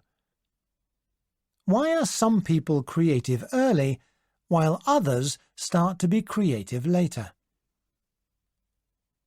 The creative age depends on the way we think. When Gallanson studied creativity, he discovered 2 very different types of thinking, conceptual and experimental. Conceptual people think of a big idea and try to achieve it. Experimental people work by trying different things, some of which succeed, while some don't. They are thinking about a problem, but they don't think about the answer to the problem when they start work. They don't plan. They decide things as they work. Gallanson believes conceptual thinkers move quickly, while experimental thinkers take longer. He studied economists who had won the Nobel Prize, and discovered that, on average, the conceptual economists had done their best work at 43, while the experimental economists had done theirs at 61. A study of physicists who had won the Nobel Prize discovered that half of those under 30 were conceptual, while 92% of those over 45 did experimental work. Conceptual people can work quickly because they don't need to do years of careful research. They are also usually young, because young people find it easier to approach a problem in a new way. But, as they get older, they find it more difficult, and they become less original. This was Einstein's problem. His most important discoveries were made in his head. They were ideas that explained things that had been discovered by experimental scientists. As he got older, he found it more difficult to work with some of the newer ideas in physics. Conceptual people have ideas earlier, but then they risk copying themselves and producing very similar ideas. Being experimental takes longer, but it means the scientist or artist is able to discover new ideas. Mark Twain published Adventures of Huckleberry Finn when he was 49, changing the story as he wrote it. When he started, he didn't know how it was going to end. As we get older, it helps to be more experimental. Leonardo da Vinci was experimental, taking years to finish his greatest paintings. Martin Luther King Jr., too, was experimental, giving thousands of speeches and changing them as he did so. Moving quickly is fine for the young, and creativity can be both conceptual and experimental, but slow and thoughtful can often work better for the older person. Chapter 5. How to Build Coalitions. Many people have forgotten her, but no one did more for women's suffrage in America than Lucy Stone. She was the first woman in America to keep her own name after getting married. She was the first woman in Massachusetts to earn a college degree. She was the first American lecturer in women's rights. She was one of only a very few women who spoke in public at all. She started the country's leading women's newspaper, the Woman's Journal, which was published for 50 years. In 1851, Stone organized a women's rights meeting, but she wasn't persuaded to speak until the last day. In her speech, she suggested that women should ask the government for the right to vote and to own houses and land. Her speech became known for pushing the women's rights movement forward. Her words were read by John Stuart Mill and Harriet Taylor Mill in England, who later published a famous letter about women's rights. After the speech, two other great women, Susan B. Anthony and Elizabeth Cady Stanton, joined Stone, and together they worked for women's suffrage. But, a long time before they reached their goal, the three women broke apart. In 1869, Anthony and Stanton left Stone's organization and started their own. Working separately, the two organizations had little success, and the arguments between the three women made many people think women weren't able to be leaders. When Stanton and Anthony wrote a book about the history of the women's rights movement, Stone's name wasn't mentioned. If all three leaders wanted the same thing, why did they fight so bitterly? This chapter looks at how originals build coalitions to reach their goals, and how to solve the problems that can lead to coalitions failing. Coalitions can do a lot, but they can also break apart easily because they depend on people's relationships. We will look at the difficulties of coalitions, at an entrepreneur's battle to persuade people to try her idea, at a Disney movie that almost didn't get made, and at how Occupy Wall Street failed. You will see how building good coalitions requires a lot of work. The important lesson is the Goldilocks theory of coalitions, which looks at the ideas within groups as too hot, too cold, or just right. The originals who start a coalition are often the most enthusiastic people in it, and sometimes their ideas are too hot for others. It's sometimes necessary to cool the message to encourage other groups to join the coalition. The message needs to be neither too hot nor too cold. It needs to be just right. Groups that break. We would expect that having similar goals holds groups together, but very often these goals drive groups apart. Even though people share the same goals, some groups push their ideas further, and these groups are often very critical of those who are less enthusiastic. In one study, vegetarians, who don't eat meat, and vegans, who don't eat meat or any other animal products like milk or eggs, gave their opinions about one another. Vegans disliked vegetarians 3 times as much as vegetarians disliked vegans.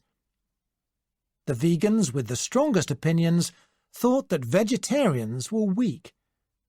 If they really cared about animals, they wouldn't eat animal products like eggs. The more strongly you feel about something, the more you want to show you are different from people who have some of your goals but who don't push their ideas as far as you do. This is why Anthony and Stanton broke away from Lucy Stone. They wanted to push things further.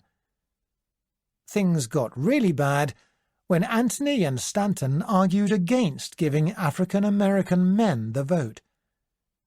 If women couldn't vote, they said, these men shouldn't be able to vote either. Stone did not agree. She wanted suffrage for African Americans. Anthony and Stanton were very angry. They thought Stone was not serious about women's suffrage, and they started their own women's suffrage organization. Stone tried to calm things down, but for 20 years their two groups worked separately, sometimes even against one another. Now they were two separate groups. They needed to find new people to help them and form new coalitions. They all found help from an unexpected group, the Women's Christian Temperance Union, a women's group that was trying to stop people drinking alcohol. Men who drank alcohol were often violent with their wives, and their families became poor. But the WCTU members were very different from the women's suffrage groups. They were often women from rich, usually very religious families who did not support modern ideas. Yet the groups managed to work together. Many people across the country disliked the idea of women's suffrage, and it's a surprise that the WCTU was happy to work with groups who were pushing for it. But they did make progress, and in several states, women achieved the right to vote. The following example of a young creative entrepreneur shows how business coalitions can be built successfully. Building and breaking coalitions. In 2011, a student called Meredith Perry realized that there was a big problem with the world of technology. She didn't need a wire to make a phone call or connect to the internet. Everything was wireless, except for one thing. To use her phone and her computer, she still had to connect them to the wall to charge them. She wanted wireless electricity. She thought about things that can send energy through the air, like radio waves, but they wouldn't work well for electricity. What about ultrasound? You can't see ultrasound, and it is silent. Could it be used to carry electrical energy without wires? Her physics teachers said it was impossible. So did ultrasound engineers. A lot of important people told her she was wasting her time. Then she won an invention competition. But as an entrepreneur on her own, with no money, she needed help. 3 years later, I met Meredith Perry. She had managed to get $750,000 from investors, and she had the first example of a wireless charger. It could charge things faster than a wire and over longer distances, and it would be in the stores in 2 years. By the end of 2014, her company, U-Beam, had 18 patents, and investors had given it $10 million. Every single person that is now working for the company didn't think it was possible, she said. Perry had had the same difficulty that all originals have when they want to do something different. Most people don't want to change things. She had talked to a lot of experts, and they all told her about the problems in her math and her physics. In the end, she realized there was a problem with her message. She had been saying, "I'm trying to build something that can send electricity through the air." Instead, she said, "I'm looking for someone to make a part for this new product. Can you help?" This worked.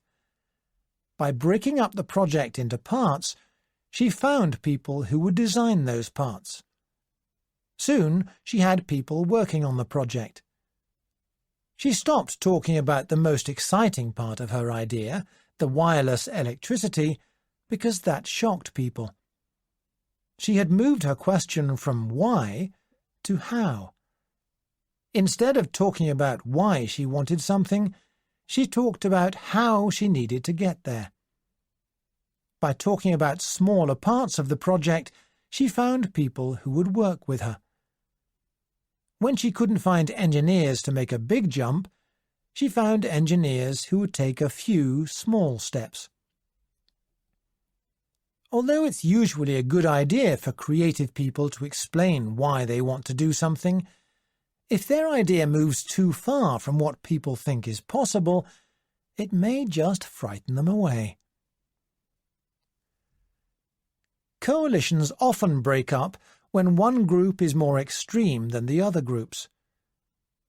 Occupy Wall Street started in 2011 to argue against the unequal sharing of money across the United States by the financial center of Wall Street in New York. In 2011, most Americans supported the coalition, but support started to fall as some groups in the coalition became too extreme. Sergej Popovich has suggested that the movement's mistake was to use the word Occupy in their name, which was about people camping in the streets outside of banks and financial businesses. Although many people approved of the general goals of the movement, they didn't like the idea of occupying a place because it was too extreme. In the women's suffrage movement, something similar happened. Anthony and Stanton built a coalition with George Francis Train in 1867. Train was popular, but he was strongly against giving African American men the right to vote. It was a dangerous coalition that didn't work. The state of Kansas was close to approving women's suffrage, but failed. And African American men didn't get the right to vote in Kansas either.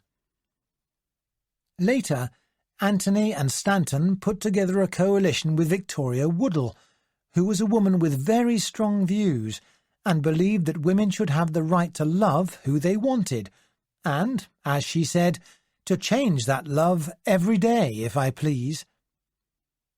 This was too much for many people and frightened away some of the supporters of women's suffrage. Many people think that this delayed women's suffrage for 20 years. A recent study by Blake Ashforth and Peter Reingen shows an interesting thing about coalitions. For people inside a coalition, the most important people are the people at the centre of the group. For the Women's Suffrage Coalition, this was Anthony and Stanton. But for people outside of a coalition, the person they notice is the one with the most extreme ideas. In the Women's Suffrage Coalition, that person was Woodhull. Enemies are better than frenemies. In The Godfather, Part 2, Michael Corleone says, "Keep your friends close, but your enemies closer." But what do we do with people who are neither our friends nor our enemies? Usually we see people as friends, enemies, or as somewhere in between. Our closest friends support us all the time. Our enemies are always working against us. But in fact, there are also people who we can call frenemies. These are people who sometimes support you and sometimes work against you. Michelle Duffy, a professor at the University of Minnesota, did a study of police officers and how they felt supported, or not, by the officer that they worked with. Not surprisingly, negative relationships led to stress. When officers felt they weren't supported by the officer they worked with, they didn't work so hard and took more time off of work. But what happened when the police officer felt supported by the other officer for some of the time? Things didn't get better, they got worse. Negative relationships aren't good, but at least you know what is going to happen and you can be ready for it. But when you don't know whether someone will support you or not, your stress increases. In another study, Bert Uccino found that frenemy relationships like this were unhealthier than bad relationships. People with a lot of relationships that were neither friends nor enemies had higher stress, were unhappier, and found life more difficult than other people. We may feel it is better to keep away from our enemies and to try to improve our relationship with frenemies. But that is probably not the best idea. It's better to keep away from frenemies and try to turn enemies into friends. Very often, the best supporters we have are people who didn't support us in the past, but who have now come over to our side. First, when someone has always supported us, we expect it and don't think it is that wonderful. But when someone who didn't support us starts to become a friend, we like them even more. Second, they will feel the same about us. They've worked hard to beat their negative feelings about us, and now they feel much more positively toward us. Third, and most important, our old enemies are the best at persuading other people to join our movement. They felt negatively about our ideas before, so they understand the people who still feel negatively. And they know why they changed their minds, so they can explain this to others. People will listen to them because they know they weren't always our friends. When Lucy Stone, who was working for both women's suffrage and African American suffrage, walked around towns putting up posters for meetings, young men often followed her, pulling the posters down. Stone asked them if they loved their mothers. Of course. Did they love their sisters? Certainly. She then explained that in the South of the United States, African American men of their age were sold and would never see their families again. She then invited the young men to her meetings as her special guests. Some of these men helped her, and they were very useful when other young men started to make trouble. From unknown to known. In the 1990s, a group of writers suggested something that had never been done at Disney. Instead of the old stories like Cinderella and Snow White, they wanted to write something completely new. Nobody at Disney really thought it was a good idea. The story became The Lion King, the most successful film of 1994, winning 2 Oscars and a Golden Globe. Disney hoped the film would make $50 million. By 2014, it had made more than $1 billion. Early in the project, 5 of the writers had a meeting with Disney management, where they explained their story about lions. Michael Eisner, Disney CEO, Chief Executive Officer, tried to find something he could understand in it. "Could you make this into Shakespeare's King Lear?" he asked. That wasn't really possible. But then, from the back of the room, Maureen Donnelly said, "No, this is Hamlet." Suddenly, everyone understood. The uncle kills the father, and then the son has to kill his uncle. So the film became Hamlet with lions, and Disney decided to make it. Justin Berg, a professor at Stanford University, has explained that the writers had to start with the lions. If they had started with Hamlet, the story would have been too much like Shakespeare's. Beginning in a different place, with lions, made the story more original, but it provided other difficulties. With a completely original story, people very easily get lost. After starting with the original lions, the writers found that Hamlet could help them a lot. For example, they realized that they needed Simba to think about his future, as Hamlet does in his to be or not to be speech. So they wrote a new conversation in the film, where Rafiki tells Simba that he must remember where he comes from. Creating coalitions. Frances Willard became leader of the WCTU after the group began working with the women's suffrage groups.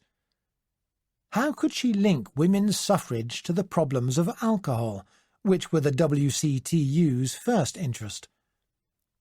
Willard didn't talk about suffrage, but about home protection. The idea of home protection was central to many women, especially religious women. Willard used religion a lot in her speeches, and the WCTU supporters liked that. But she also explained that women's suffrage was the best way of protecting women from men drinking alcohol and being violent. To return to the Goldilocks idea again, the idea of women having the right to vote was too hot for some people. The idea of home protection was too cold for others.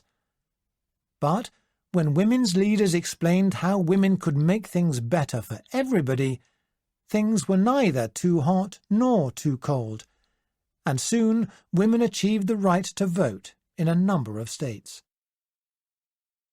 After 20 years of fighting, the two women's suffrage organizations wanted to work together again. But it was very difficult for Stone to work with Anthony. They had been fighting for years, and the relationship was broken. After 3 years, in 1890, Stone realized it was impossible. She asked her daughter and her daughter's husband to take on the job, and the two organizations did come together. When Lucy Stone was dying in 1893, she whispered to her daughter, "Make the world better." It took another 27 years before women's suffrage was achieved in the United States, in 1920, but Stone had done a lot of the early work toward it. Chapter 6. How to be a Rebel. A few seconds ago, he was standing calmly on third base. Now his feet are dancing. He is ready to run to home base. He has been here before. He is one of the greatest players ever to play baseball. 4 times he has led his team to the World Series, and all 4 times they have lost to the Yankees. Now his team is down 6-4 in the 8th inning. Is it time to try to steal home? Stealing a base is one of the riskiest moves in baseball. It increases your team's chances of scoring by only 3%. And to do it successfully, you have to slide into the base at high speed, and there is a good chance you will hurt yourself. Stealing home base is even riskier than stealing other bases, because the pitcher can see you, and he has an easy throw. The pitcher has to throw the ball 60 feet. You have to run 90 feet, so you have to run faster than the ball.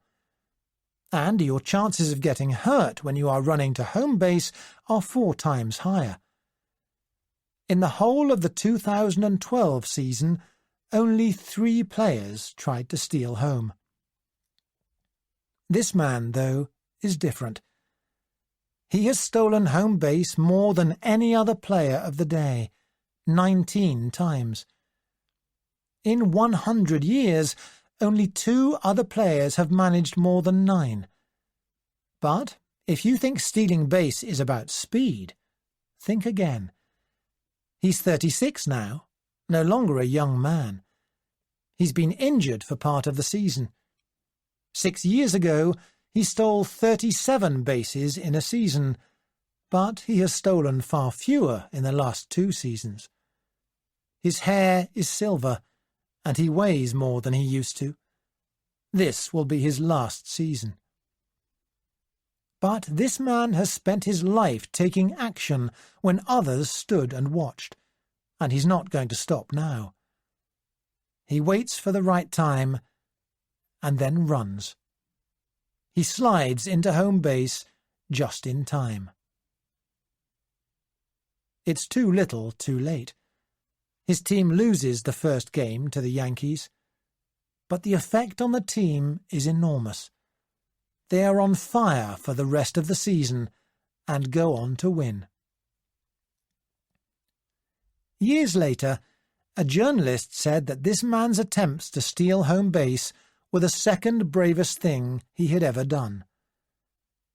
The first was becoming Major League Baseball's first black player in 1947. To become original, we need to take some risks. We can never be sure that we will succeed. As journalist Robert Quillen wrote in 1924, progress always involves risk. You can't steal second and keep 1 foot on first base. From the start, Jackie Robinson had to deal with white players who refused to play with or against him, as well as hate mail. What made him so brave?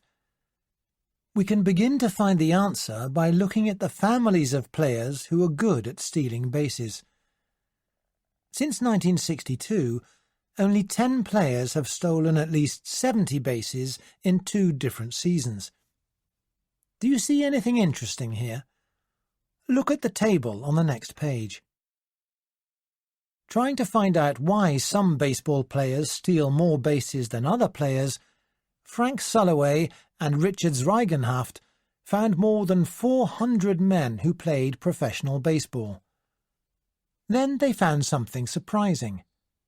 Birth order can tell you which man will try to steal most bases. Younger brothers were 10.6 times more likely than older brothers to try to steal. Younger brothers weren't better players in other ways. The big difference was in how often they took risks. And they didn't just take more risks. They were 3.2 times more likely to steal a base safely. The desire to take risks actually means that younger brothers are less likely to play baseball. Across 24 studies of more than 8,000 people, younger brothers and sisters were 1.48 times more likely to choose sports where there are more injuries, such as football, rugby, diving, skiing, and car racing. Older brothers and sisters preferred safer sports: baseball, golf, tennis, rowing, and cycling. If we look at the 3 players who have stolen the most bases, Jackie Robinson was the youngest of 5 children.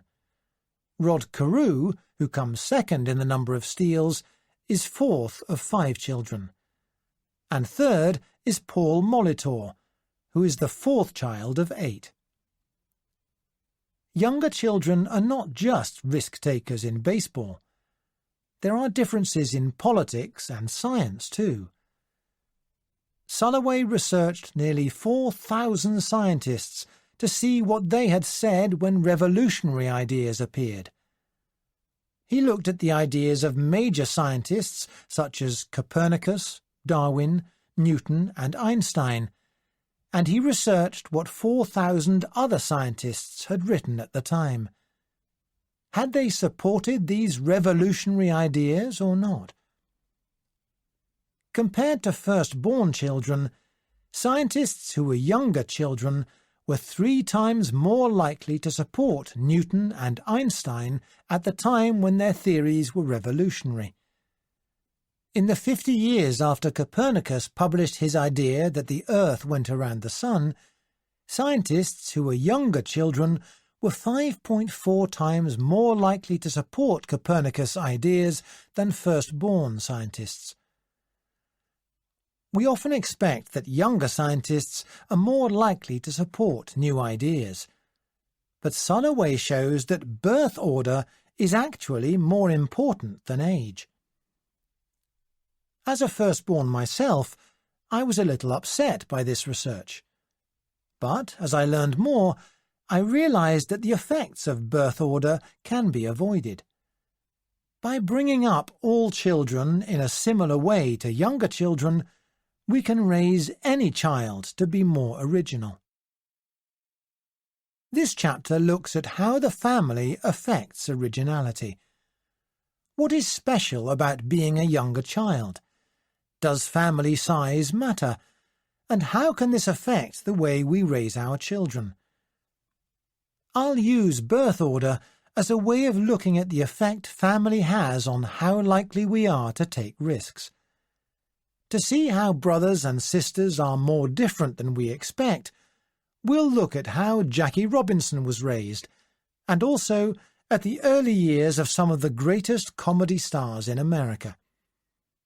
You'll also find out how parents congratulate children in the wrong way, and how reading stories can help originality. Born to be a rebel.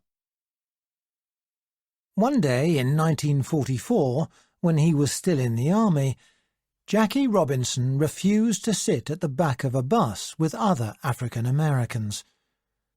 The driver shouted that if I didn't move to the back of the bus, he would cause me plenty of trouble, Robinson remembered.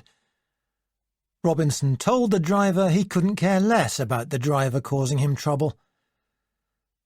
When Robinson talked about his attempt to steal home base in the World Series, he used similar language. I just took off and did it. I really didn't care whether I made it or not.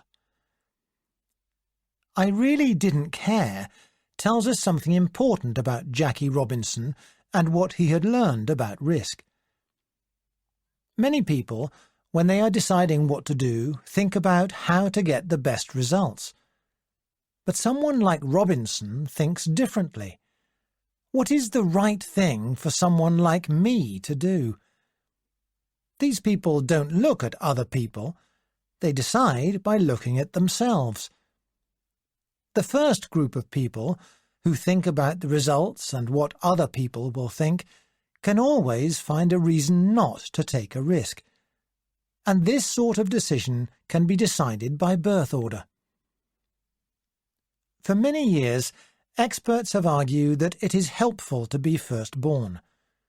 When he or she is born, the first child doesn't have to share parents with brothers or sisters and gets a lot more of their parents' time. Firstborns are more likely to win a Nobel Prize for science or to get into the United States Congress.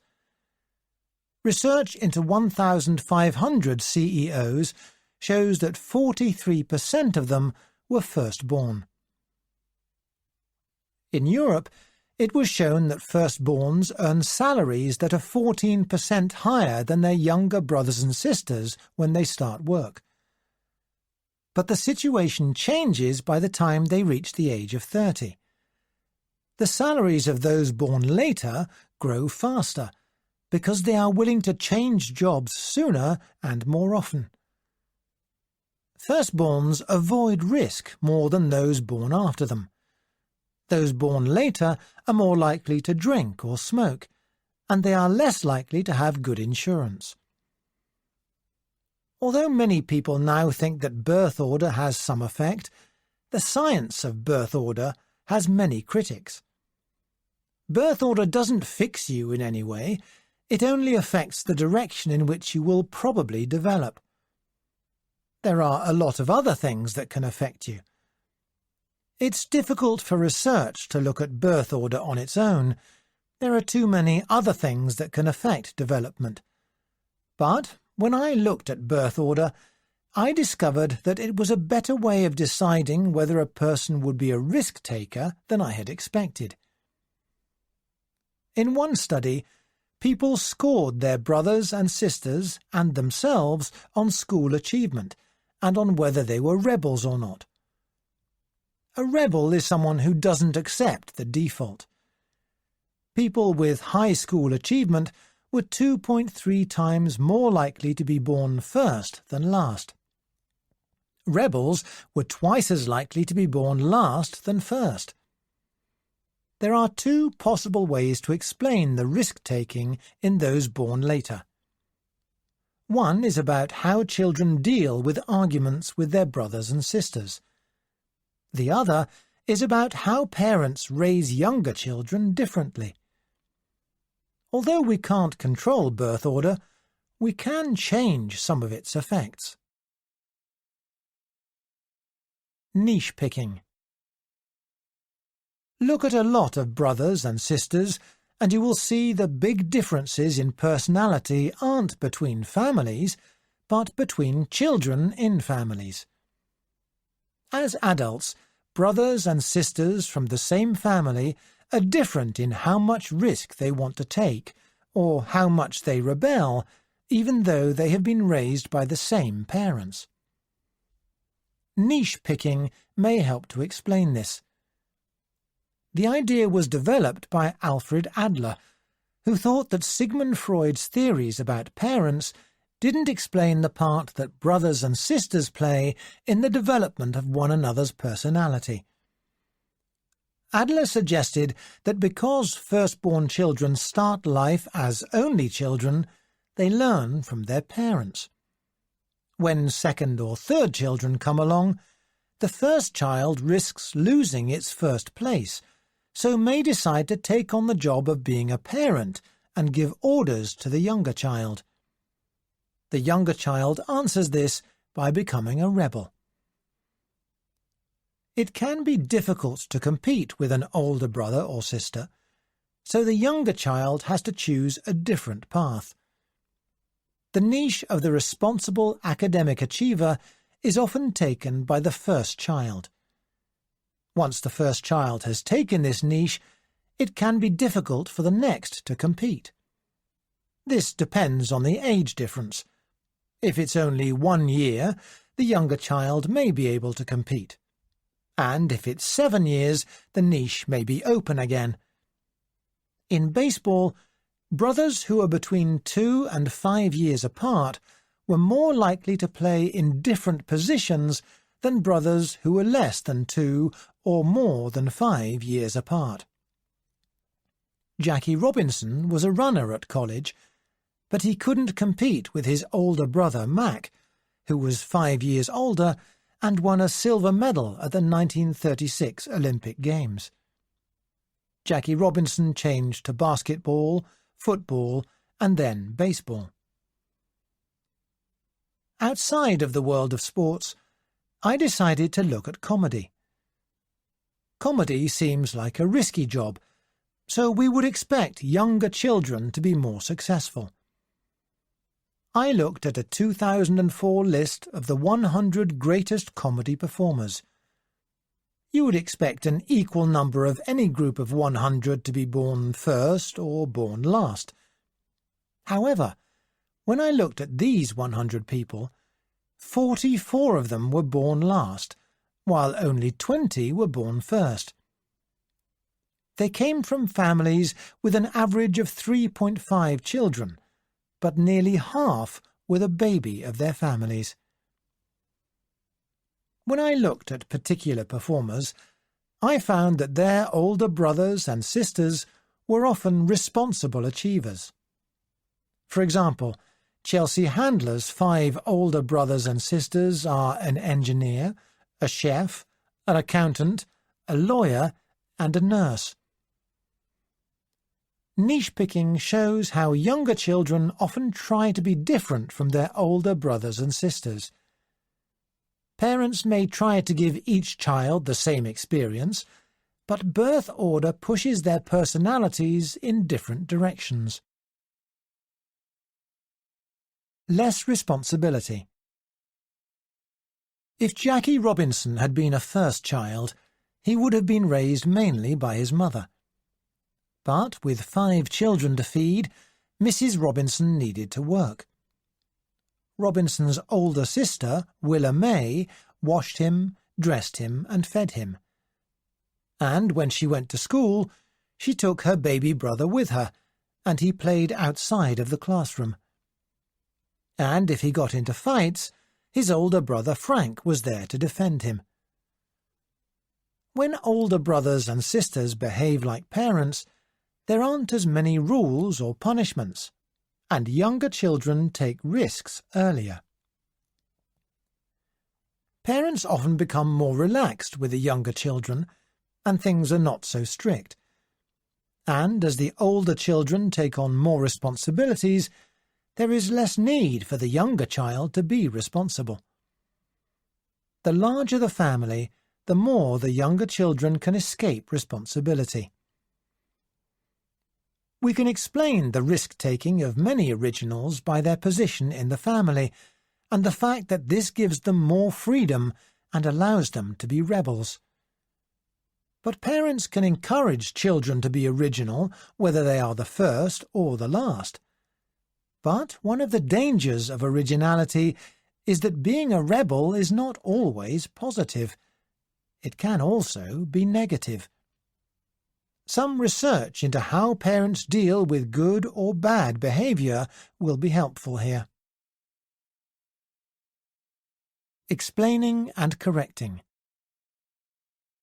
Some years ago, researchers found that between the ages of 2 and 10, parents ask their children to change their behavior once every 6 to 9 minutes. This means perhaps 50 times a day, or more than 15,000 times a year. For their altruistic personality study, Samuel and Pearl Olliner studied people who had taken great risks to save Jews during the Holocaust between 1940 and 1945, when 6 million Jews were murdered. They discovered there was a difference in how parents had corrected the mistakes of those risk-takers when they were children. Their parents explained why they were correcting them 21% of the time, compared to 6% of the time for other parents. One interviewee said that her mother told me when I did something wrong. She tried to make me understand with my mind what I'd done wrong. The Olliners also found that explaining was especially useful when it made children think what would happen to other people as a result of their actions. This can also work with adults. In hospitals, to encourage doctors and nurses to wash their hands more often, David Hoffman and I put 2 different signs next to soap machines. Washing your hands stops you catching illnesses. Washing your hands stops patients catching illnesses. Over the next 2 weeks, we counted the number of times doctors and nurses washed their hands before and after seeing a patient. The sign on the left made no difference, but the sign on the right made a big difference. Using the word patients instead of you resulted in 10% more hand washing and 45% more soap being used.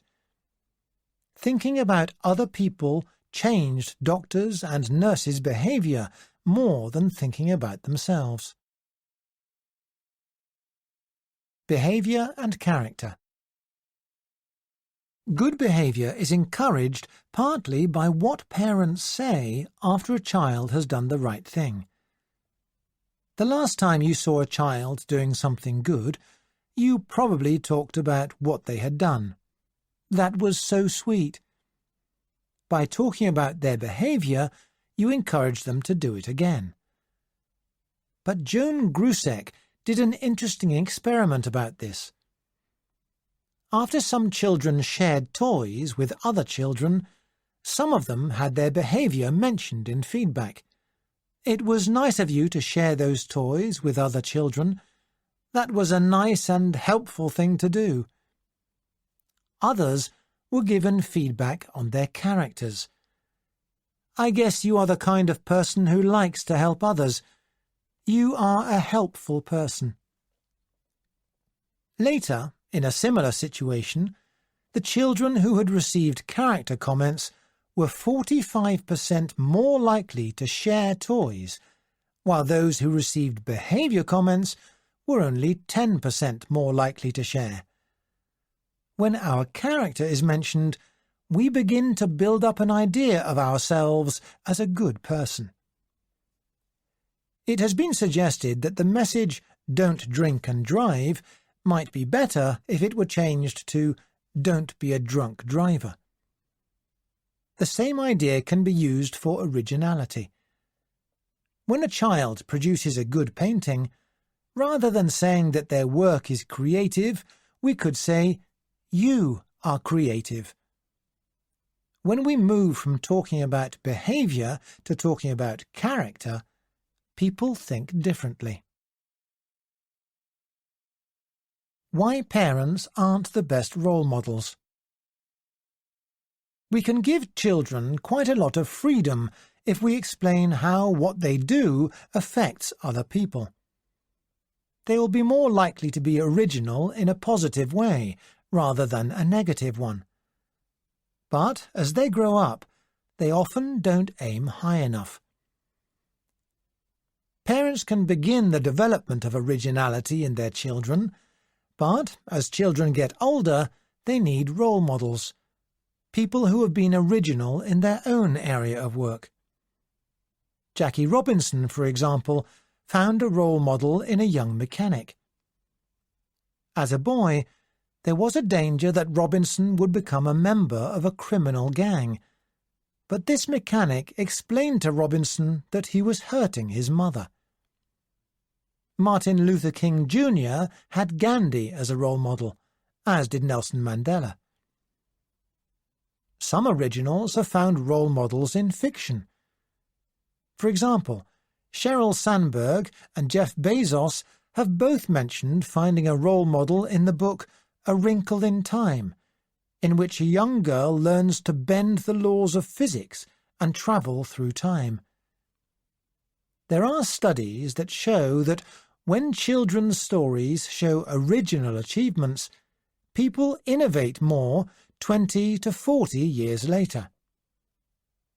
In one study, psychologists noted that original achievement increased in American children's books by 66% between 1810 and 1850.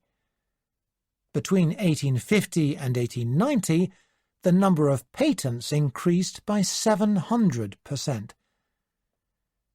Children's books reflected popular values at the time, but also helped to create values. It takes time for children to learn originality from characters in fiction. We can be sure that the next group of originals will have been affected by Harry Potter, books where there is a lot of original achievement. When children read about heroes who are also originals, it may change the way they pick their niches in the family. Wherever we are in family birth order, there are niches for us, and role models for originality. Chapter 7. Groupthink. Standing on stage in front of his audience, a technology inventor pulled something out of his pocket. It was so much smaller than competing products that nobody in the room could believe it. He was a man known for his originality and creativity, and he didn't believe in market research. He said his company makes products that people do not even know they want. This man made his company great, only to be forced out and then watch his company disappear. The story seems to describe Steve Jobs, but actually this man was one of Jobs' heroes. Edwin Land, the man behind Polaroid. Today, Land is remembered for inventing the instant camera. But Land also invented something much more important: the light filter that is used in billions of products, from sunglasses to watches. Land was responsible for 535 patents, more than any American before him except for Thomas Edison. Land was certainly a great original, but his company did not encourage originality. Polaroid was one of the companies that started work on the digital camera, but, in the end, the company failed because of it. Polaroid's engineers had a high-quality digital camera ready in 1992, but the inventors couldn't persuade the company to start selling it until 1996. By then, there were more than 40 other digital cameras on the market. Polaroid made a basic mistake. Within the company, many people thought that customers would always want to have printed pictures, and the important people in the organization didn't question this idea.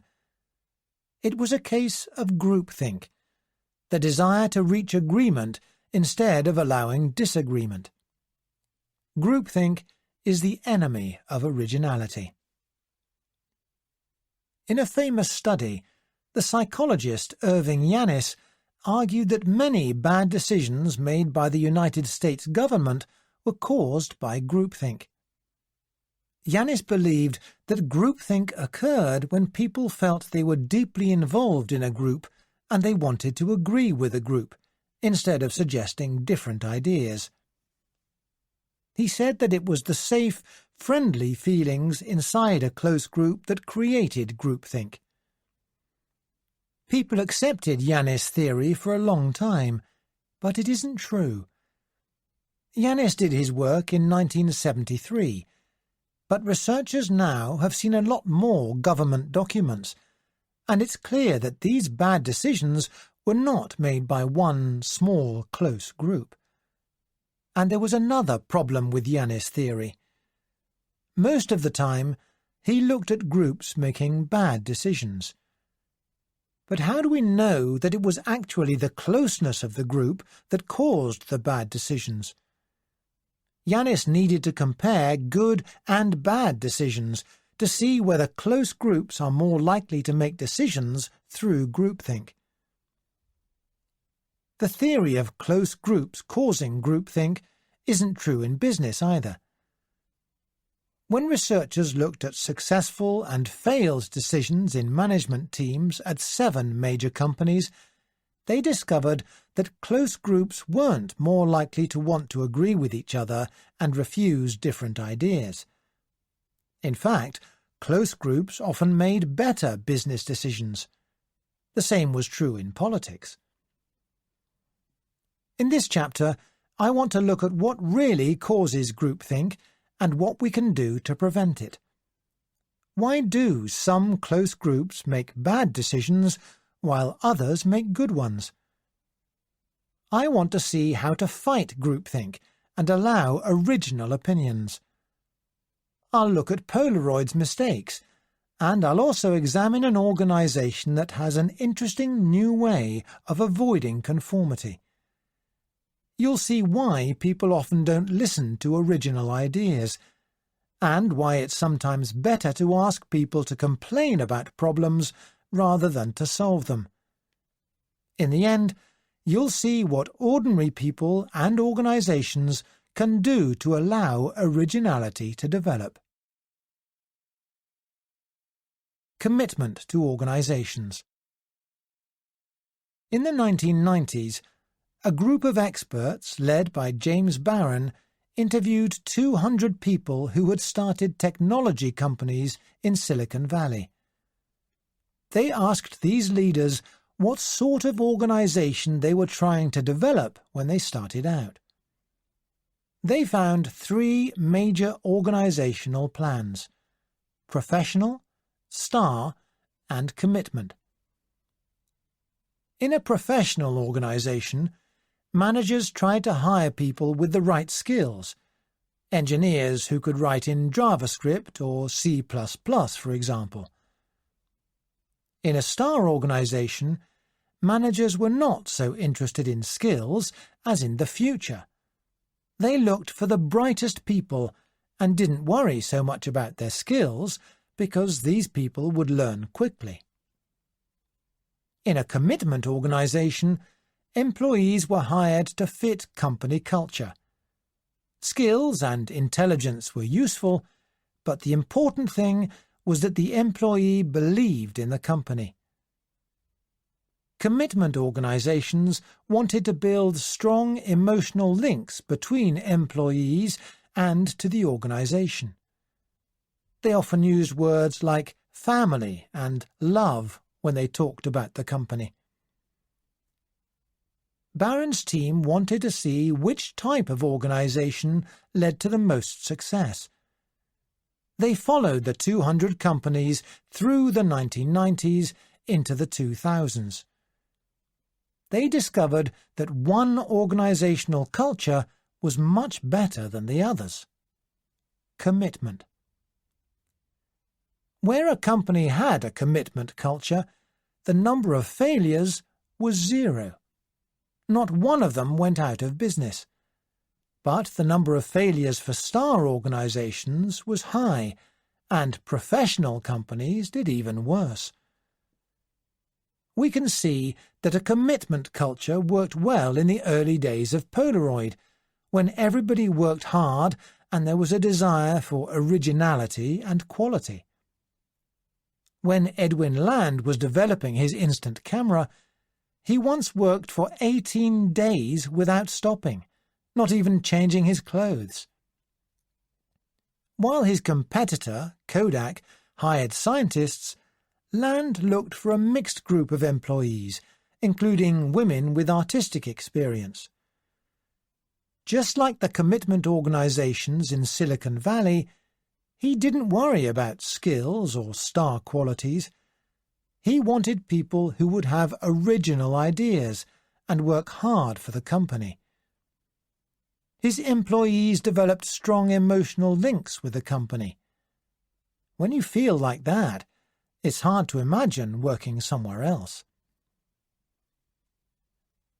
After the instant camera, Polaroid was responsible for 2 other important new developments in film technology. The first was the use of sepia, or brown photos. Black and white instant photos often faded, and sepia worked better. The person who discovered that was Meroe Morse, who had been a student of art history and had not studied either physics or chemistry in college. She worked so hard that her laboratory worked 24 hours a day. The second new product was instant colour photography. Howard Rogers, who had been a car mechanic, worked for 15 years to solve that problem. Problems with growth. Commitment cultures are very useful at the beginning of the life of an organization. But, over time, things don't usually go so well. Although these companies grow well at first, growth slows down after a time. When employees share a commitment to the company's clear goals, they can work well in a business situation that they understand. But if things keep changing, as they do in the computer or airline industries, the positive things about this strong culture disappear. When the market is changing, these companies find it difficult to look outside of themselves, and they fail to learn and change. This is what happened with Polaroid. After Land invented the instant camera in 1948, the company went from making under $7 million in 1950 to making $950 million in 1976. During this time, there were no big changes in the industry. Customers loved high-quality cameras that printed instant pictures. But with the development of digital technology, the market began to change, and Polaroid's culture didn't allow the company to move as fast as market developments. In 1980, Land was contacted by Akio Morita of Sony, who suggested that film was not the future, and wanted Sony and Polaroid to work together on an electronic camera. Land wasn't interested.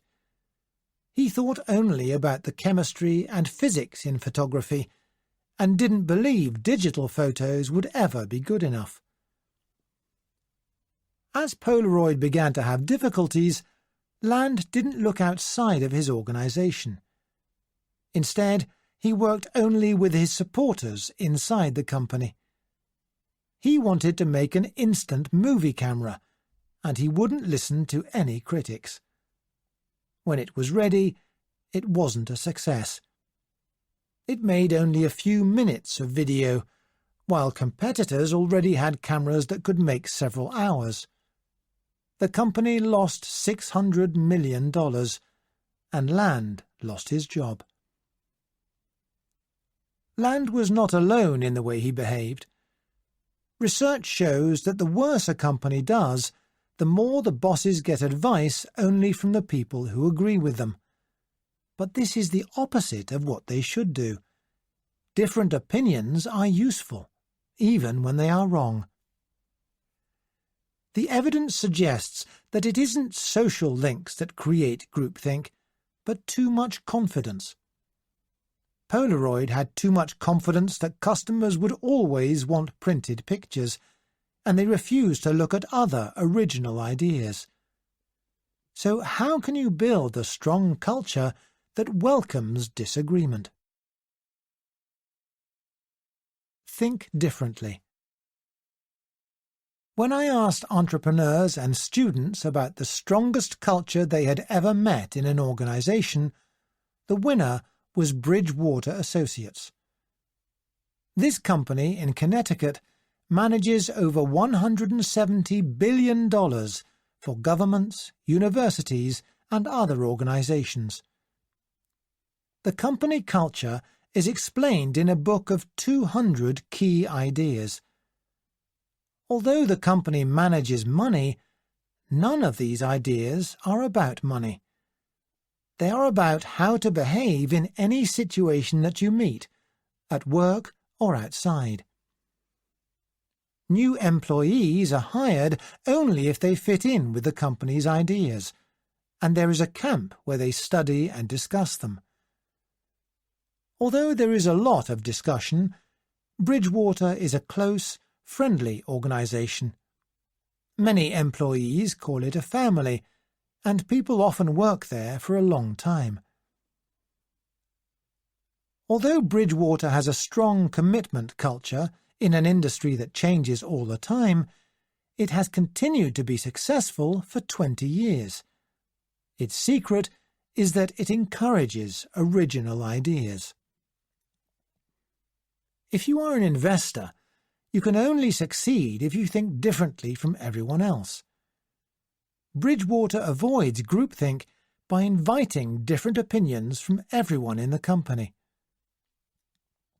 When employees share independent ideas instead of agreeing with everyone else, there is a much better chance that Bridgewater will make decisions no one else has thought of. And then there is a better chance they will be right, when the rest of the market is wrong. I want to look now at the culture of the company, which lies behind its brilliant decisions. Bridgewater's success begins with the man who started the company, Ray Dalio. He's been called the Steve Jobs of investing, but employees don't behave as though he is special. They are expected to be critical of him, and employee comments are shared across the company. One of the 200 key ideas is, no one has the right to hold a critical opinion without speaking up about it.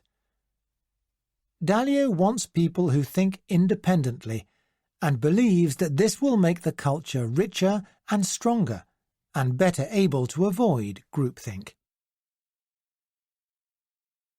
Finding complainers.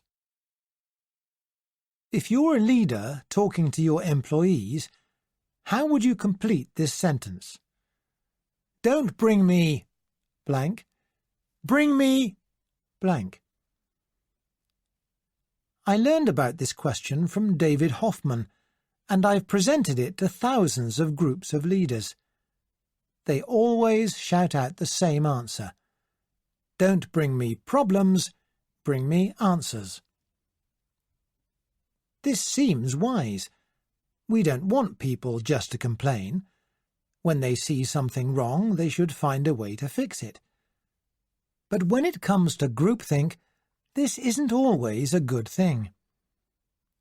Hoffman has done a lot of research in this area, and he found that a culture that looks mainly at solving problems doesn't encourage people to investigate. If you are expected to always have an answer, you come to meetings ready with your answers, and you don't get the chance to learn from others. To try to avoid this problem, Google has created a team of complainers, engineers across the company who are well known for recognizing problems and saying what they really think, even if it is negative. Before a major change, managers often ask this team to give critical feedback. By talking to the complainers early, the managers get the feedback, and the complainers often then become the key people to support the change. Ray Dalio at Bridgewater doesn't expect employees to bring him answers. One of the first things he did in the company was to create a list of problems, which any employee could add to. Getting problems noted is half the battle against groupthink. The other half is listening to the right ideas for solving them. Bridgewater collects a group of people to look at the problems, share their ideas, find out what has gone wrong and why, and suggest ways of solving the problems. It is important that ideas are shared. As Carl Weick advises, argue like you're right and listen like you're wrong. Critical feedback. Even if an organization doesn't encourage critical feedback from its employees, there may be ways of changing the culture. At Index Group, the company's CEO, Tom Geraghty, brought in an expert to tell him everything he did wrong in front of his 100 employees. By showing he was happy to get feedback, he found that employees from across the company were more likely to challenge his ideas and to challenge one another. I've learnt to do something similar in my classroom. I collect feedback from students after the first month, asking for suggestions for improvement. I then email all the feedback to the class. In the next class, I discuss the suggestions, ask for more feedback, and suggest changes. Students often say that this helps them to feel comfortable about becoming more involved in improving the class. It isn't just the open culture at Bridgewater that makes it easier for employees to challenge managers. When they are new in the company, employees are encouraged to question the company's key ideas. In most companies, the employee is busy learning the job for the first few months and isn't encouraged to think about any problems. But in fact, those early days, when employees have more time and before they see the world in the company way, are a good time for them to think about improving the culture. A few years ago, I was hired by Goldman Sachs to help them attract and keep excellent employees by encouraging those employees to improve their place of work. One thing we introduced was an entry interview. Managers have meetings to ask new employees for ideas when they start, instead of waiting to ask employees what they thought of the company when they leave.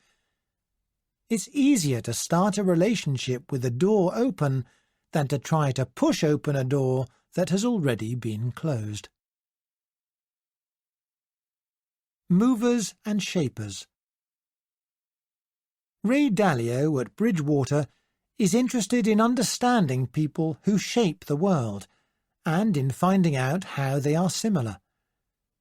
He's interviewed many originals of our time and has studied originals from history like Benjamin Franklin and Albert Einstein. Of course, all of these people were enthusiastic and had great imagination, but Dalio has 3 other qualities on his list of similarities. First, shapers are independent thinkers and rebels who ask a lot of questions. Second, they are honest critics and don't care who they are talking to. And third, they are not afraid of risk. Their fear of not succeeding is greater than their fear of failure. If Dalio doesn't find a shaper to follow him, Bridgewater may go the same way as Polaroid. But Dalio knows that preventing groupthink is about more than the ideas of one leader. The greatest shapers don't stop at introducing originality into the world. They create cultures that encourage originality in others. Chapter 8. Working with Emotions. In 2007, a man called Louis Pugh jumped into the Arctic Sea.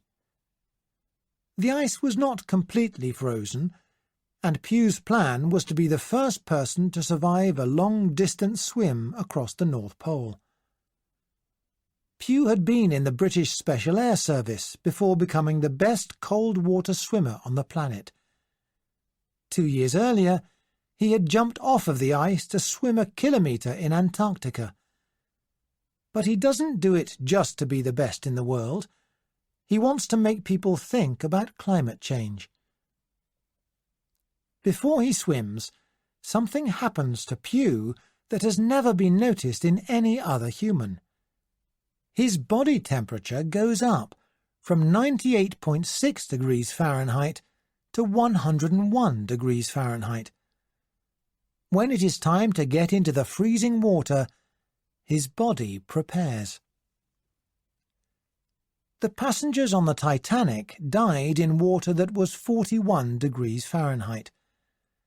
In Pugh's Antarctic swim, the water had been 32 degrees Fahrenheit. At the North Pole, it was less than 29 degrees Fahrenheit. After falling into that water, a British explorer had lost fingers in 3 minutes. Pugh's team estimated that his swim would take 20 minutes.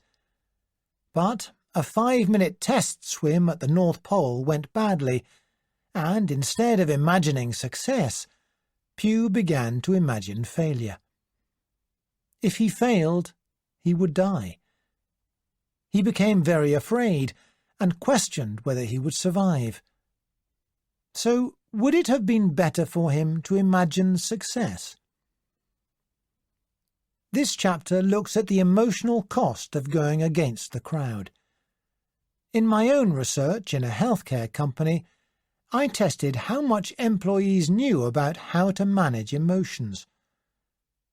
Those who showed up well in the emotion test also spoke up more with ideas and suggestions in the workplace, and their managers thought they were better employees. They had the courage to challenge, but they were also able to control their emotions when they were doing it. To understand these emotional skills, I'll look at how Pugh got ready for the freezing water, and how Martin Luther King Jr. prepared civil rights workers to keep calm.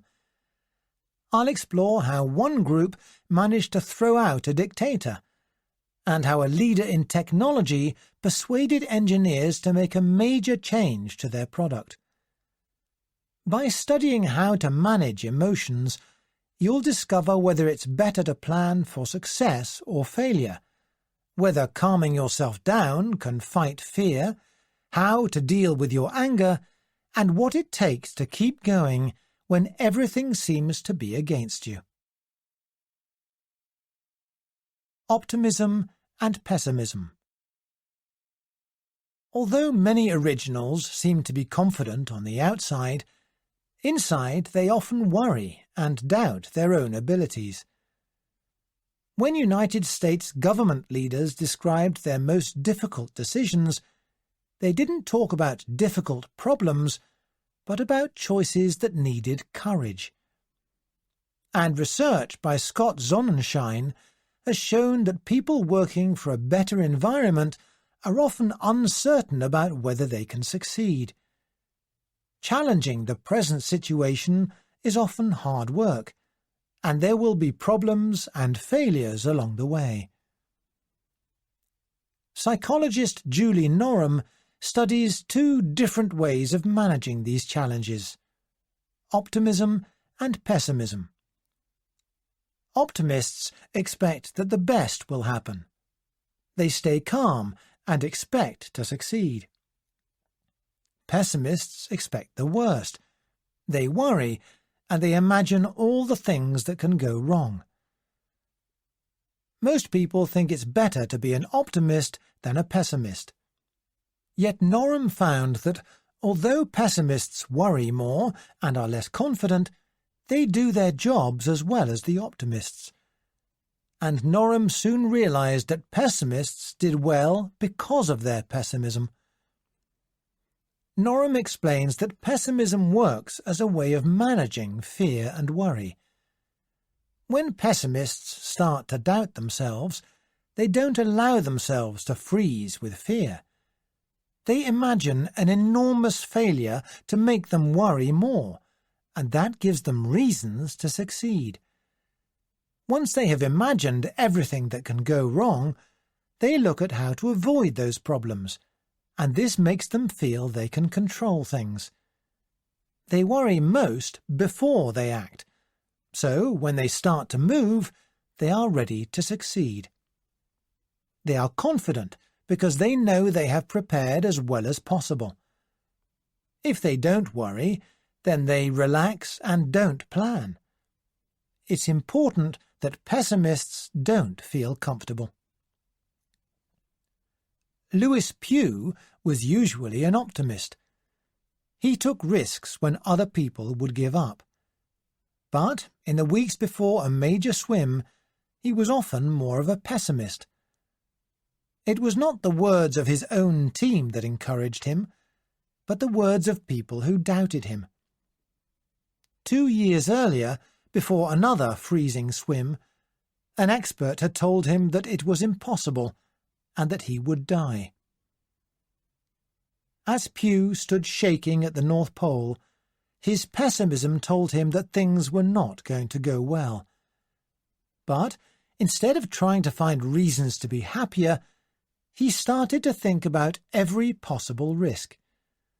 He made plans to be sure that he spent very little time on the ice before the swim, and to get to the boat as quickly as possible afterward.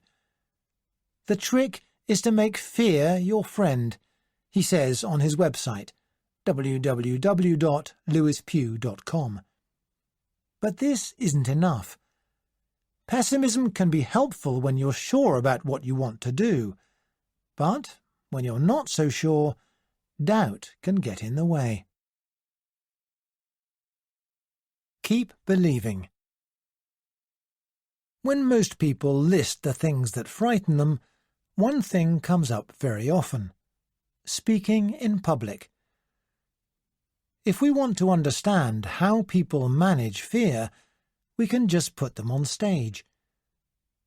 Alison Wood Brooks asked college students to give a speech about why they would be good to work with. The speeches were filmed, and a group of students was ready to watch them and score them. With only 2 minutes to prepare, many of the students were actually shaking. If you were in this situation, how would you manage your fear? When 300 professional workers were asked, 90% suggested, try to relax and calm down. but this is not the best advice. Before the college students gave their speeches, Brooks asked them to say 3 words out loud. Half of them were asked to say, "I am calm." The other half were asked to say, "I am excited." Changing 1 word was enough to change the quality of the speeches. When students attached the label excited to their emotions, they were scored as 17% better at persuading and 15% more confident than those students who said they were calm. The excited students also gave longer speeches than the calm students. In another experiment, when students were nervous before a math test, they scored 22% better if they were told, "Try to get excited," instead of "Try to remain calm." Brooks wanted to find out if it's better just to accept worry, so she gave students another frightening task. They were asked to sing in public, and they would be scored on the quality of their singing. This time, one group wasn't asked to say anything before singing, another was asked to say, "I am worried," and a third, "I am excited." The group who said nothing scored 69%. The group who said worried scored only 53%. But the group who said excited scored 80%. When we are frightened, why is it better to make ourselves excited than to try to stay calm? Fear is a strong emotion. When we are frightened, our heart gets faster. If we then try to relax, it's like trying to stop a car suddenly when it's going fast. It's better to take a strong emotion and turn it into something different but equally strong. Author Susan Cain says that we have a stop system and a go system. When we haven't decided what we are going to do, pessimism is dangerous. Thinking too much about the dangers makes us worry and stop. Being optimistic makes us more likely to do something, to go. However, in a situation where we have already decided what we are going to do and start to worry about it, it is better to be a pessimist and turn our worries into positive emotions like excitement. This switches on our go system. In previous cold water swims, Lewis Pugh was certain he would succeed, so being a pessimist was helpful. Looking at all the possible dangers made him ready for anything. At the North Pole, this worked at first, but after the 5-minute test swim, which went badly, he started to worry. What I felt on that stupid test swim wasn't like anything I'd felt before. I don't believe I can do this. It was time to move away from pessimism. A friend gave him 3 ideas to get excited.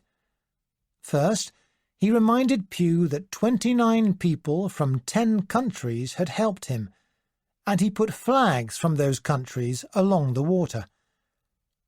Second, the friend told him to think of his parents and how they had helped him. And third, he told him to think about climate change and how the swim might help. After listening to his friend, Pugh was ready to do the swim. He jumped into the freezing water and finished, successfully, in 18 minutes and 50 seconds. For Pugh, the most difficult thing was managing his own emotions. But other originals have to manage other people's emotions. When others are afraid to act, how can we encourage them?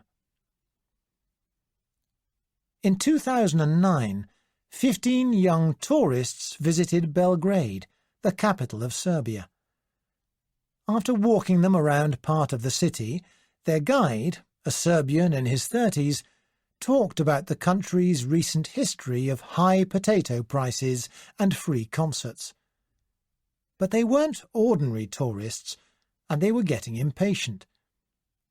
They had come to Belgrade to learn how to get rid of their own country's dictator.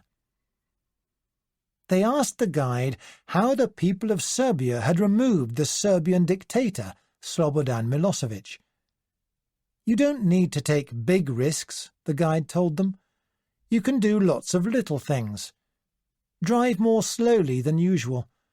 Push televisions through the streets, or turn lights on and off." The tourists just laughed. "Small things like that would never work for us," they said. "If we did that, we would be arrested and then disappear. How can we have a revolution when we can't meet in groups of more than 3? They didn't know it, but the guide had heard all this before.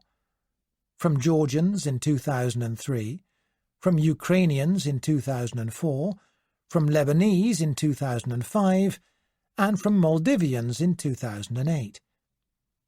In each case, they had gone back to their countries and removed a dictator. The guide, Sergej Popovic, had taught them all. He was one of the people behind Otpor, the non-violent organization of young people who had helped remove Milosevic. Popovic had been attacked by the dictator's police and had spent time in jail. When psychologist Dan McAdams and his team asked adults to tell them their life stories and how they felt at different times, they saw 2 patterns. Some people had mostly good experiences and were fairly happy during most of their lives. But people who had found original ways of helping others often had stories that started badly when they were young, but got better later. Although they had more bad experiences than the other group, these originals had more happiness. They managed their problems, and, in the end, their lives were happier and fuller. After leading the group that removed their dictator, Popovic began to help other groups that were trying to remove dictators without violence. Not every group succeeded, but we can learn a lot from Popovic's way of managing emotions. Using users to excite teams. When Josh Silverman took over at Skype in February 2008, the company had problems. Skype, a leader in free computer-to-computer calls, was no longer growing as fast as before.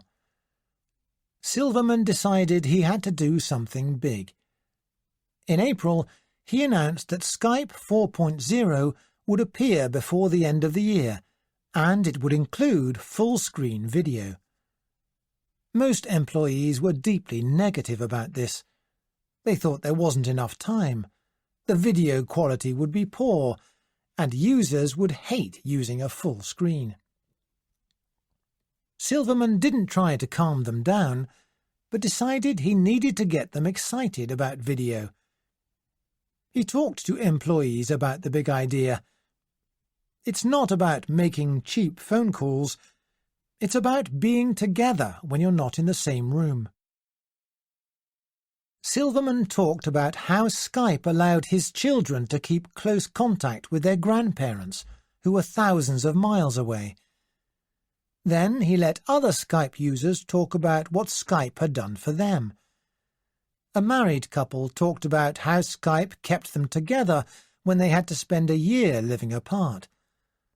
A man in the army talked about how he could be with his children even when he was in another country. They even opened Christmas presents together. As they began to understand that Skype was about connecting people, the team's worries turned to excitement. Their Go system was switched on. Skype 4.0 was ready, on time, with high-quality full-screen video calls. Soon, Skype was adding 380,000 new users every day. Less than 3 years later, Microsoft bought Skype for $8.5 billion, The company had increased in value by 300%. In Serbia, Popovic knew he had to show people something to encourage them to act. People were too afraid to listen, so Popovic used a picture of a fist to encourage people's go system. Strength in numbers. If you are the only person with an idea, it can be hard to defend it. But people can get strength from just a small number of people who think like them. To feel that you're not alone, you don't need a whole crowd. Research by Sigal Barsade and Hakan Oscilic has shown that in business or government, even having one friend may be enough. If you want people to take risks, you have to show them they aren't alone. This was the first part of Otpor's success. In 1998, they painted a fist on buildings all around Belgrade, together with sentences like, "I am against the government because I love Serbia," "Bite the system," and "Argue until we win." Before they saw the fist, people who were against Milosevic were afraid to say what they thought. But when they saw it, they realized there were others who were happy to take a risk. Later, when police arrested members of Otpor, those members were often asked who was their leader. Popovic and his friends taught them to answer, "I am one of the 20,000 leaders of Otpor." Around the world, different organizations have used small actions to show they are part of a larger group. In Chile, to complain about the dictator Pinochet, people turned their lights on and off. When people saw their neighbors doing that, they weren't afraid to do the same. Then people were invited to drive slowly. Taxi drivers slowed down, and so did bus drivers. Soon, people were walking slowly in the streets. People understood there was no risk. It's not against the law to drive or walk slowly. In Poland, when people were unhappy about government news on televisions, they knew that just turning off the television wasn't enough. So they took their televisions outside and pushed them through the streets. It's not against the law to push your television through the streets. In Serbia, Otpor found a clever way to change people's fear to excitement. Comedy. They sent birthday presents to Milosevic, a ticket out of the country, and a prison uniform. It's hard to be afraid of speaking up against a dictator when you are laughing at him. Laughter can work in other situations where people are afraid too.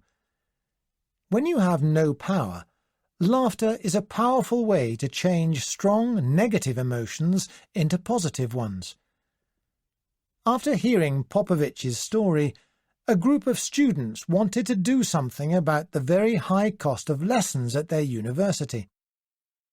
They decided to show the university president pictures of their cheap and simple meals and invite themselves to dinner at his house. But Popovic also has a message that isn't funny at all. At first, Popovic seems to be an optimist. When others were ready to give up, he thought there was a better future for Serbia. But when I asked him if he was ever unsure, he told me he had doubts for all of those 10 years. Even today, he worries about the people who died, and he feels responsible. The importance of now. On New Year's Eve in 2000, Popovic and his friends organised a celebration in the main square in Belgrade, with music and dancing. At midnight, the famous band, the Red Hot Chili Peppers, would appear, and everyone was very excited. 1 minute before midnight, the square went dark, and people began counting down. But when it was midnight, no famous band appeared. Instead, a voice said, "We have nothing to celebrate. This has been a year of war. But it doesn't have to be that way. Let's make the coming year count. Because 2000 is the year." When John Cotter studied 100 companies that were trying to make major changes, he discovered that the first mistake they made was to fail to make people understand that acting quickly was important. Cotter noted that managers didn't realize how difficult it was to persuade people that change needed to happen, and it needed to happen now. If they don't understand the importance of speed, employees sit back and refuse to change. Otpor made people in Serbia understand the importance of speed when they announced, "This is the year."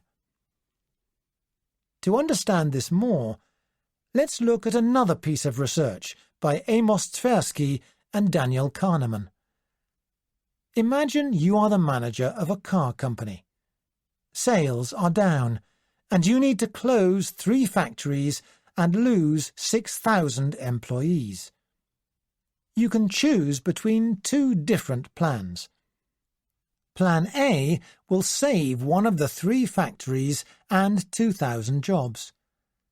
Plan B has a 1/3 chance of saving all 3 factories and 6,000 jobs, but a 2/3 chance of saving no factories and no jobs. Most people, 80%, prefer Plan A.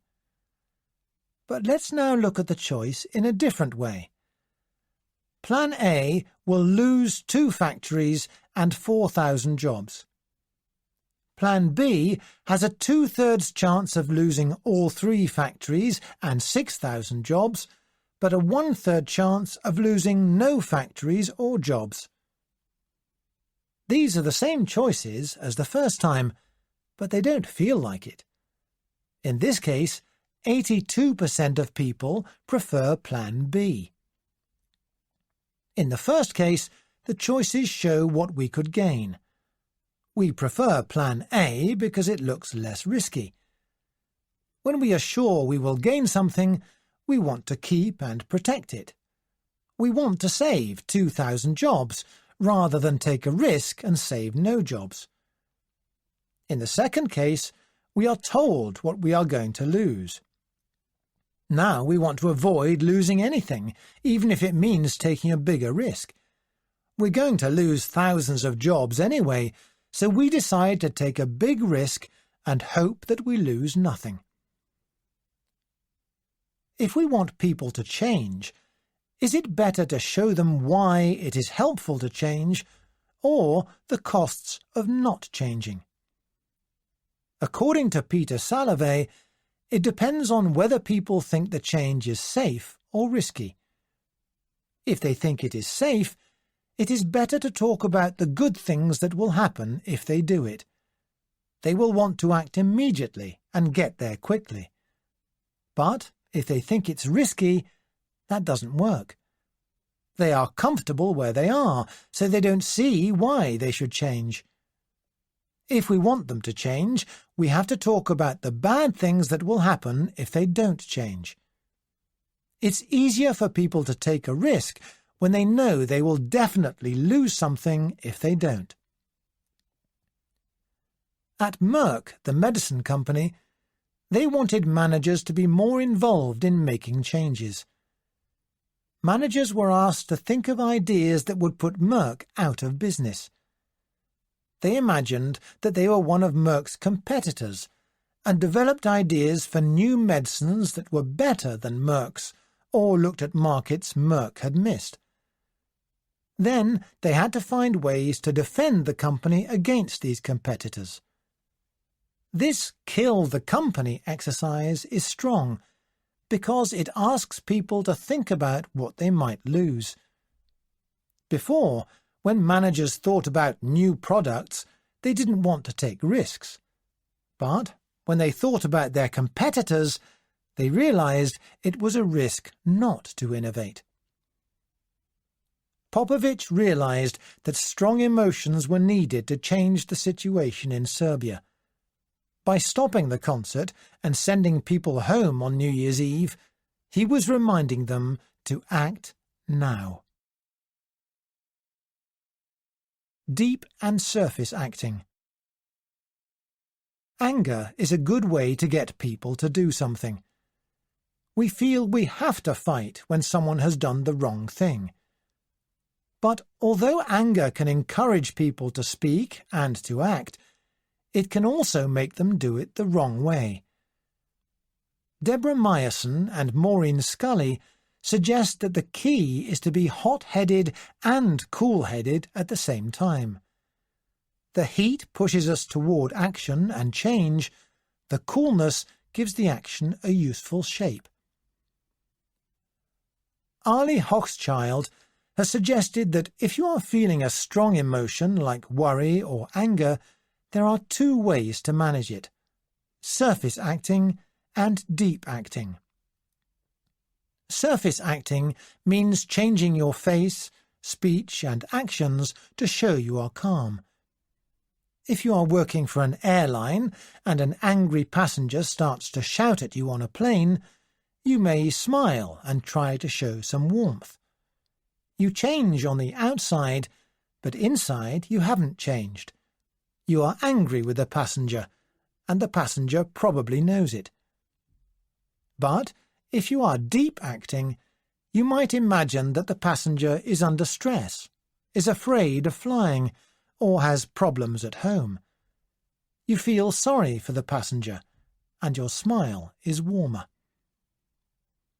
Before Lewis Pugh starts out on one of his swims, he uses deep acting. He listens to music and remembers jumping from a plane in his army days. He is returning to the excitement that he felt then, and which he wants to find again. Deep acting is a better way of managing emotions than surface acting. If we want to show our emotions, we have to feel them. The dangers of venting. Less than a year after Rosa Parks refused to give up her seat on a bus in Montgomery, a United States court decided that separating black and white people was against the law. Now that black people could sit anywhere on a bus, Martin Luther King Jr. and others realized they needed to help black people reply to the violence that they might meet. The team put chairs in rows, like a bus, and asked audience members to play black or white passengers. The white passengers called the black passengers names, pushed them, and threw things at them. The black passengers needed to act deeply. King wanted them to be angry enough to speak out, but not to be so angry that they became violent. What would be the best way to manage their anger? Many people suggest that venting works best, turning the anger against something else, like hitting a pillow or screaming. But studies have shown that venting doesn't help, even if you think it does or it makes you feel good. After venting, most people are even angrier than before. When King and his team worked on anger, they were careful to stop people venting. Sometimes a person playing a black man would get so angry that he hit back. They would work with him so that what he said and did was less violent. To use anger in a positive way, it is better to avoid thinking too much about the person we are angry with. It is better to think about the people who have been hurt by the person's actions. Martin Luther King Jr. often did this. He said he was not trying to beat the white man. He wanted to free black children. Thinking about those who have been hurt can lead to a different kind of anger. Research has shown that when we are angry with someone, we want to hurt them. But when we are angry for someone, we want to make things better for them. We don't want to punish, we want to help. When a voice told Serbians there was nothing to celebrate on New Year's Eve, they felt an angry energy. Popovich said there was an energy in the air that no rock band could ever recreate. Everybody felt that they had something important to do. The next fall, Milosevic lost the election, and the man who told the people to go home became the president of Serbia 4 years later. E.B. White once wrote that he woke in the morning unable to decide whether he wanted to improve the world or to enjoy the world. He commented in an interview with the New York Times, "This makes it difficult to plan the day." As we search for happiness, many of us choose to enjoy the world as it is. Originals take a more difficult path, trying to make the world what it could be. They may have to forget about their own happiness for a time. Becoming original is not the easiest way to find happiness, but the journey brings its own happiness.